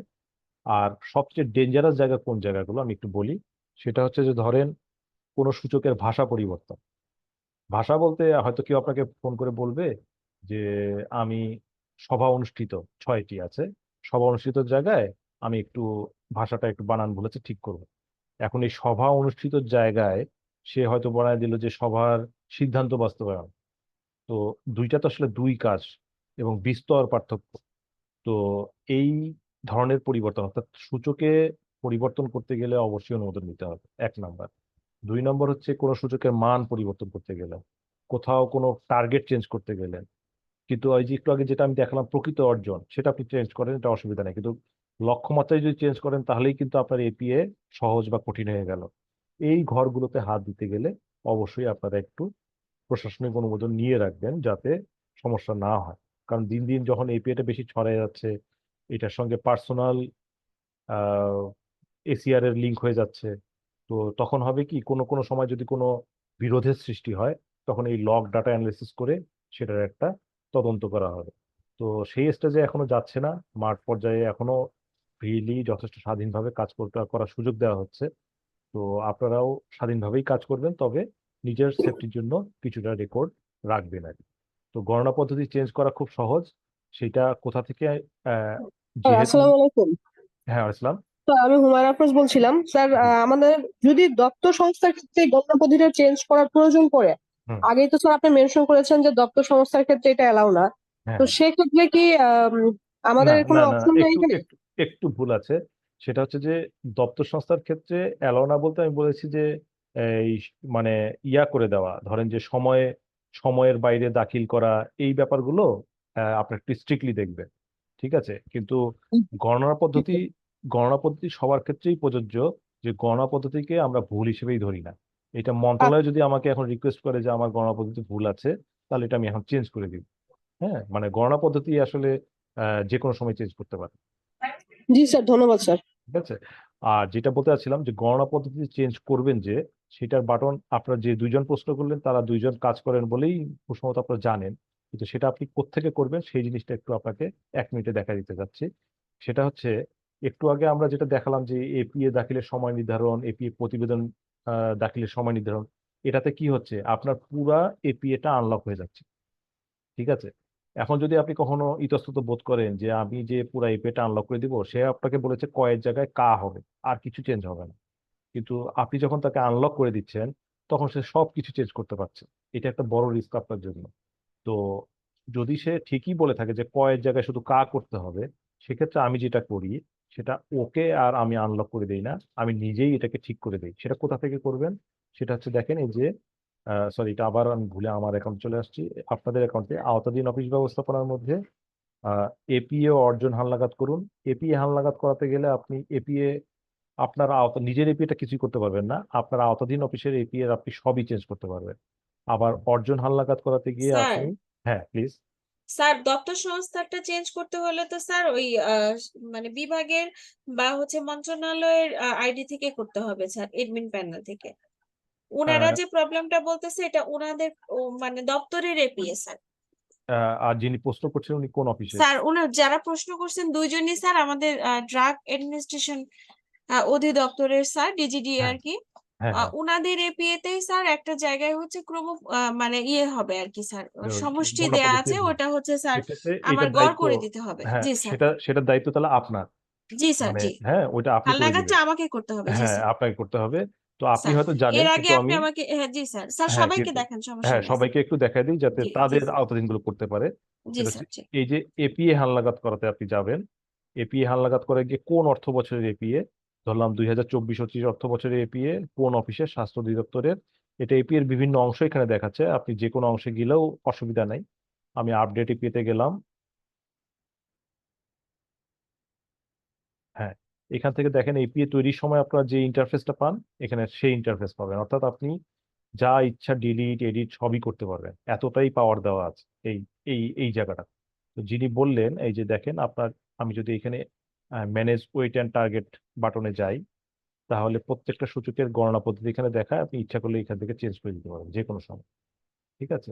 এখান থেকে আসলে এপিএটা, ওই যেটা বললাম যে আপনি পার্টিকুলারলি ওকে পুরা এপিএ আনলক করে দেওয়াচ্ছে, আপনি এখানে সে কয়ের জায়গায় কা করতে বলেছে আপনি নিজেই করে দিলেন, তাহলে আপনার জন্য রিস্ক ফ্রি, ওনার জন্য রিস্ক ফ্রি আর কি, ঠিক আছে? এইভাবেও করে দিতে পারেন।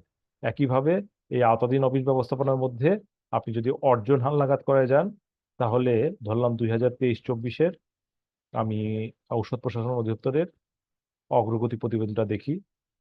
আপনারা তো অগ্রগতি প্রতিবেদনে খালি একটা ত্রৈমাসিকে দেখতে পারেন, এখানে 4 কোয়ার্টারেরটাই আপনি দেখতে পারবেন, ঠিক আছে? 4 কোয়ার্টারের একসাথে সব আপনার এন্ট্রি করা জিনিস আপনি দেখতে পারবেন, ঠিক আছে? এবং যে কোনো পরিবর্তন করে আপনি সেভ দিতে পারবেন, এতটাই ক্ষমতা কিন্তু দেওয়া আছে। তো আমার প্রশ্নের উত্তর দেওয়া হয়ে গিয়েছে যে আপনার ওই গণনা পদ্ধতি যে কোনো সময় চেঞ্জ করতে পারেন, এবং করবেন কোথা থেকে সেটাও আমার দেখানো হয়ে গিয়েছে, এবং কে করবে? ঊর্ধ্বতন, আপনার ঊর্ধ্বতন চ্যানেল যে কেউ, ঠিক আছে? আর কারো কোনো থ্যাংক ইউ, প্রশ্ন প্লিজ? Thank you sir. হ্যাঁ থ্যাংক ইউ। আর কারো কোনো প্রশ্ন?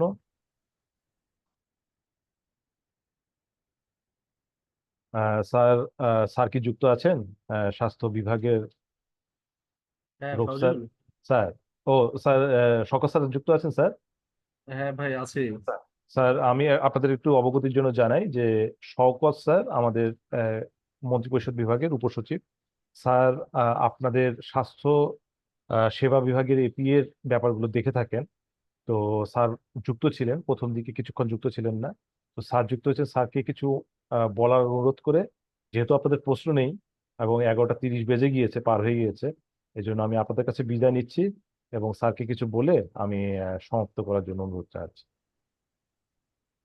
স্যার তো আমি কিছু বলতে চাই ও স্যার, আপনার এক প্রশ্ন আছে? মিনিট যদি স্যার ফ্লোর দেন। একটু স্যার তাহলে প্রশ্ন একটু নাই করতে স্যার। হ্যাঁ হ্যাঁ স্যার বলেন স্যার। আসলে থ্যাংক ইউ সো মাচ, আপনি অনেক সুন্দর একটা সেশন অ্যারেঞ্জ করেছেন সেজন্য, মানে ক্যাবিনেট থেকে আপনারা স্যার, আপনাদের দুজনকেই আমি স্যার মানে সত্যি কথা আমি স্যার হিমশিম খেয়ে যাচ্ছিলাম যে সবাইকে আমি কিভাবে আসলে বুঝাবো বিষয়গুলো। Thank you so much sir আপনাদের এই সহযোগিতার জন্য, মানে আমার অনেকটা হ্যাসেল দূর হলো স্যার। থ্যাংক না ইউ অনেক স্যার। ধন্যবাদ, এবং এই স্যার রেকর্ডিংটা পাবেন তো, যদি জি বলার স্যার, কথা সব সময় ভুলে যেতে পারেন মানুষ, কিন্তু জি আপনি জি আবার একবার স্যার, জি। দেখে ইয়া করে নিতে পারেন। থ্যাংক ইউ ওকে স্যার, জি। Thank sir, you so please. Much sir. হ্যাঁ ভাই, ধন্যবাদ ভাই। ফাউজুলকে আন্তরিকভাবে ধন্যবাদ জানাচ্ছি। ফাউজুল চমৎকার ভাবে আমাদের সফটওয়্যার ব্যবহারের খুঁটিনাটি বিষয়গুলো উপস্থাপন করেছেন। আমার বিশ্বাস যে যারা আজকে যুক্ত আছেন তারা নিশ্চিতভাবে উপকৃত হয়েছেন। আহ, তো এটি আমাদের আসলে জানতে হবে আমরা কি করতে পারবো কি করতে পারবো না। আপনাদের অনেক কিছু করার স্বাধীনতা আছে, কিন্তু কতটুকু স্বাধীনতা আপনারা গ্রহণ করবেন সফটওয়্যার ব্যবহারের ক্ষেত্রে, এটা আসলে নিজেদেরকেই সিদ্ধান্ত নিতে হবে। এমন কিছু করা যাবে না যাতে মানে পরবর্তীতে মানে আপনার ভাবমূর্তি, আপনার অফিসের ভাবমূর্তি প্রশ্নের সম্মুখীন হয়, এরকম কোনো বিষয় আমরা করব না। যাই করি না কেন আমরা ঊর্ধ্বতন কর্তৃপক্ষের অবগতি এবং তাদের অনুমোদন সাপেক্ষেই করব, এটা হচ্ছে প্রথম কথা। আর দ্বিতীয় কথা হচ্ছে আমি সফটওয়্যার নিয়ে বেশি বলতে চাচ্ছি না, আমি একটু মানে কমন কিছু নির্দেশনা একটু অবগত করতে চাই। আপনারা জানেন যে আমরা এপিএ তে ট্র্যাডিশনাল যে আমরা আমরা মূল্যায়ন করছিলাম, সেখান থেকে একটু আমরা ভিন্ন ধারার মূল্যায়ন করব এই বছর থেকে। এই বছর থেকে গুণগত মূল্যায়নটিও বিবেচনা করা হবে। যেহেতু এপিএ প্রণয়নের কাজটি শেষ হয়েছে, প্রণয়ন আশা করি যে আপনারা গাইডলাইনের যে নির্দেশনাগুলো আছে এগুলো অনুসরণ করেছেন। তো আমাদের 23-24 অর্থ বছরও প্রায় সমাপ্তির দিকে, এবং আমাদের মূল্যায়নের কাজটিও সামনের মাস থেকে, জুলাই মাস থেকে শুরু হবে। তো এই ক্ষেত্রে যে বিষয়গুলো আমাদেরকে একটু মাথায় রাখতে হবে, আমি সেই বিষয়ে মানে সংক্ষেপে একটু আলোকপাত করে আমি আমার বক্তব্য শেষ করব 3-4 মিনিটের মধ্যেই। তা আমরা আসলে প্রায়শই যে ভুলটি করে থাকি সেটি হচ্ছে যে আমরা প্রমাণক সবসময় আমরা চেষ্টা করি যে যখন আমাদের অর্থ বছর শেষ হয়ে যায়, যখন আমরা এপিএস সাবমিট করতে করি, 15 দিন সময় পাই, এই 15 দিনে এপিএস সাবমিট করি, সাথে সাথে এপিএস প্রমাণকগুলো সংগ্রহ করি। তো এই কাজ করতে গিয়ে আপনাদেরকে মানে বিশাল একটা মানে চাপ নিতে হয়, এবং এই প্রমাণকগুলো সংগ্রহ করাটাও বেশ কষ্টসাধ্য হয়ে যায়, এবং প্রমাণক যথাযথভাবে মানসম্পন্নভাবে প্রমাণকগুলো সংগ্রহ করাও সম্ভব হয় না, এবং এটা দাখিল করা সম্ভব হয় না। এই জন্য আপনার মানে কাজের যেমন একটা বাৎসরিক প্ল্যান থাকবে, ঠিক তেমনি এটা পরিবীক্ষণও যাতে বছরব্যাপী হয়, এবং কখন কোন সূচকটি ম্যাচিওর্ড হচ্ছে সেই প্রমাণকটা যেন তখনই রেডি করে আপনি রেখে দিতে পারেন। বছরের যেই সময় একটা সূচকের কাজ শেষ হোক না কেন, প্রমাণকটা যাতে সেই সময় রেডি থাকে। আহ এই বিষয়গুলো আমাদের একটু খেয়াল রাখা দরকার, যাতে বছর শেষে প্রমাণক সংগ্রহ করতে না হয়। আমরা প্রায়শই দেখি যে সফটওয়্যারে আমরা যে ধরনের প্রমাণক চাই, আমরা গাইডলাইনে একটা বিষয় বলেছি, এক ধরনের প্রমাণকের কথা বলেছি, কিন্তু আপনার প্রমাণক সাবমিট করেছেন ভিন্ন। অনেক সময় দেখা যায় যে আপনি কাজ করেছেন, আমি একটু উদাহরণ হিসেবে বলতে পারি যে আপনারা 4000 জনকে সেবা দিয়েছেন। 4000 জনকে সেবা দিয়েছেন, কিন্তু আপনারা কোনো একটা উপজেলায় 10 জনকে সেবা দিয়েছেন, তার একটা প্রমাণক দিয়ে দিলেন, কিন্তু এইটা কি 4000 জনকে রিপ্রেজেন্ট করছে? আহ, এই বিষয়গুলো আসলে একটু মাথায় রাখতে হবে। আমরা যে 4000 জনের ক্ষেত্রে আমরা যেটা চাই যে এই 4000 জনকে কোথায় কিভাবে দেওয়া হয়েছে এটা অন্তত একটা টপ শিট দেওয়া হোক, অর্থাৎ মানে জেলা ভিত্তিক হতে পারে বা উপজেলা ভিত্তিক, কোথায় কতজনকে সেবা দেওয়া হয়েছে, 4000 সংখ্যাটা মিলে গেলে আমাদের প্রাথমিক প্রমাণকের যে রিকোয়ারমেন্ট সেটি ফুলফিল হয়ে গেল। এরপরে আমরা যদি বাড়তি কিছু চাই যে অমুক উপজেলায় কাকে কাকে সেবা দেওয়া হয়েছে সেই বিষয়টা আমাদেরকে দেন, এটা হচ্ছে দ্বিতীয় ধাপের প্রমাণক, তখন এটা আমরা চাওয়ার প্রেক্ষিতে আপনি দিবেন। তো এই বিষয়গুলো আমরা অনেক ক্ষেত্রেই খেয়াল করি না, আমরা এমন প্রমাণক দেই যেটি আসলে আপনার দাবির সাথে সঙ্গতিপূর্ণ হয় না। তো এই বিষয়গুলো একটু খেয়াল রাখতে হবে। আর এই বছর যেহেতু গুণগত মূল্যায়ন করা হবে, গুণগত মূল্যায়নে কি কি ইস্যু মানে বিবেচনা করা হবে সেই বিষয়ে আমি খুব সংক্ষেপে বলবো। আহ এপিএ তে আপনারা চ্যালেঞ্জিং লক্ষ্যমাত্রা নিয়েছেন কিনা সেই বিষয়টা একটু বিবেচনা করা হবে, এবং চ্যালেঞ্জিং লক্ষ্যমাত্রার জন্য সামনে বছর থেকে কিছু বাড়তি নম্বরের ব্যবস্থাও থাকবে, এই বছরে সেটি বিবেচনা করা হবে না। এই বছরে আপনি যেই প্রমাণকটি দিয়েছেন সেই প্রমাণকটি আমাদের গাইডলাইনের সাথে সঙ্গতিপূর্ণ কিনা, গাইডলাইনের সাথে নির্দেশনাগুলো মেনে প্রমাণকটি রেডি করা হয়েছে কিনা সেই বিষয়টি দেখা হবে। যদি দেখা যায় যে মানে খুব বেশি অ্যানোমালিজ হয়েছে, আমরা একরকম চেয়েছি আপনারা ভিন্ন রকম দিয়েছেন, সেই ক্ষেত্রে আপনার মানে সার্বিক মূল্যায়নে কিছুটা নেগেটিভ মার্কিং হতে পারে। আপনি যে প্রমাণকটি দিচ্ছেন সেই প্রমাণকটি মানসম্পন্ন কিনা সেটা দেখা হবে। উদাহরণস্বরূপ এটা বলা যায় যে আপনি যে পরিদর্শনটা করেছেন এই পরিদর্শনের রিপোর্টের মানটাও একটু যাচাই করে দেখা হবে, যে আপনি যেখানে যেই উদ্দেশ্যে পরিদর্শনে গিয়েছেন আপনার সেই উদ্দেশ্যটি বাস্তবায়িত হয়েছে কিনা পরিদর্শনের মাধ্যমে সেটি একটু যাচাই করে দেখা হবে। তারপরে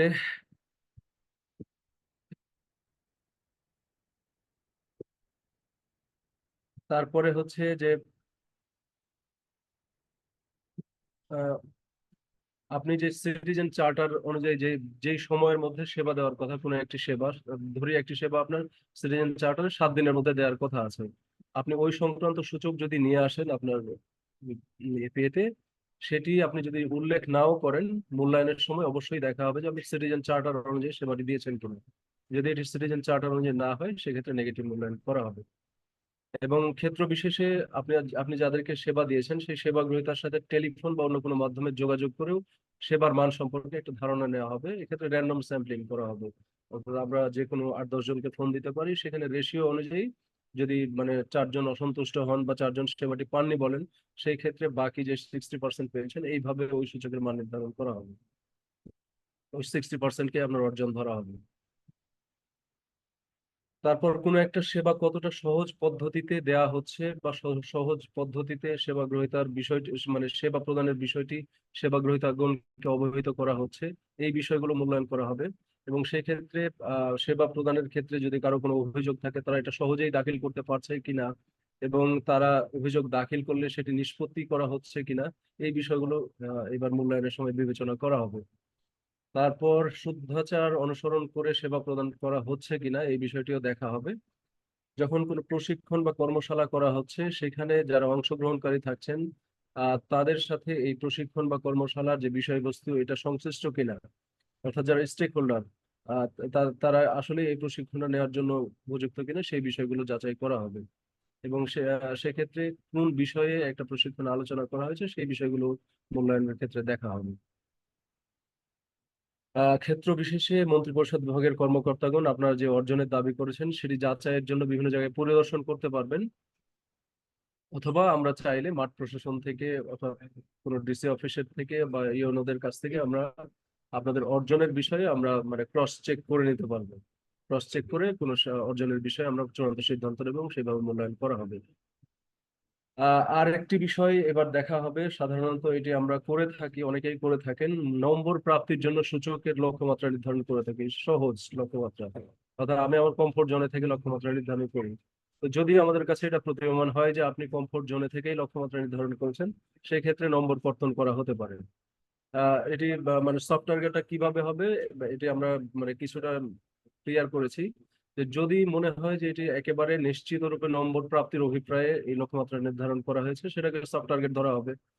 যদি দেখা যায় যে একটা সূচকের কিছু আংশিক কার্যক্রমের গত অর্থ বছরে বাস্তবায়ন করেছেন, যেটির বাকি অংশ বাস্তবায়নের জন্য এই অর্থ বছরের সূচকটা নিয়েছেন, কিন্তু যেটুকু বাকি আছে সেটুকু আসলে খুব অল্প সময় হয়ে যাওয়ার কথা, 2-3 মাসের মধ্যে হয়ে যাওয়ার কথা, কিন্তু আপনারা এক্ষেত্রে সময় নিয়েছেন 10 মাস বা 11 মাস, এরকম লক্ষ্যমাত্রা যদি নির্ধারণ করে থাকেন সেটাকেও সফট টার্গেট হিসেবে বিবেচনা করা হতে পারে। বাজেটের সাথে যদি মানে সঙ্গতিপূর্ণ না হয় লক্ষ্যমাত্রাটা, কম লক্ষ্যমাত্রা নির্ধারণ করা হয়, সেই ক্ষেত্রে আপনাদের নেগেটিভ মার্কিং করা হতে পারে সফট টার্গেট হিসেবে ধরে। বা কোনো প্রকল্পে যে লক্ষ্যমাত্রা নির্ধারণ করা আছে সূচকে যদি তার চেয়ে কম লক্ষ্যমাত্রা নির্ধারণ করা হয়ে থাকে, প্রকল্পের ডিপিপির সাথে অসামঞ্জস্যপূর্ণ লক্ষ্যমাত্রা নির্ধারণ করা হয়, সেটিও সফট টার্গেট হিসেবে ধরা হতে পারে।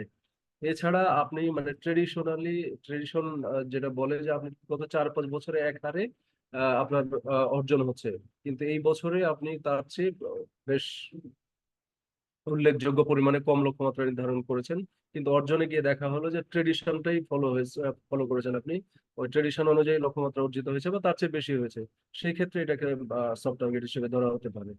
তো এই বিষয়গুলোই আমি আসলে বলবো, আর বেশি কিছু বলতে চাচ্ছি না, আপনারা দীর্ঘ সময় ধরে আসলে শুনছেন। তো আপনাদের সবার সাফল্য কামনা করছি। এবং শওকত, আমি একটু কথা বলতে চাই। স্যার। জি স্যার। বলবো স্যার বলেন স্যার।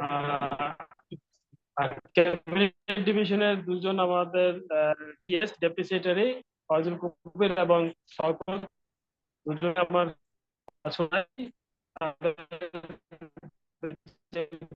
বক্তব্য শুনলাম। আমাদের যারা আছে কথা শোনা যাচ্ছে? শোনা যাচ্ছে স্যার, একটু মাঝে মধ্যে একটু হ্যালো, আটকে কথা যাচ্ছে। শোনা যাচ্ছে?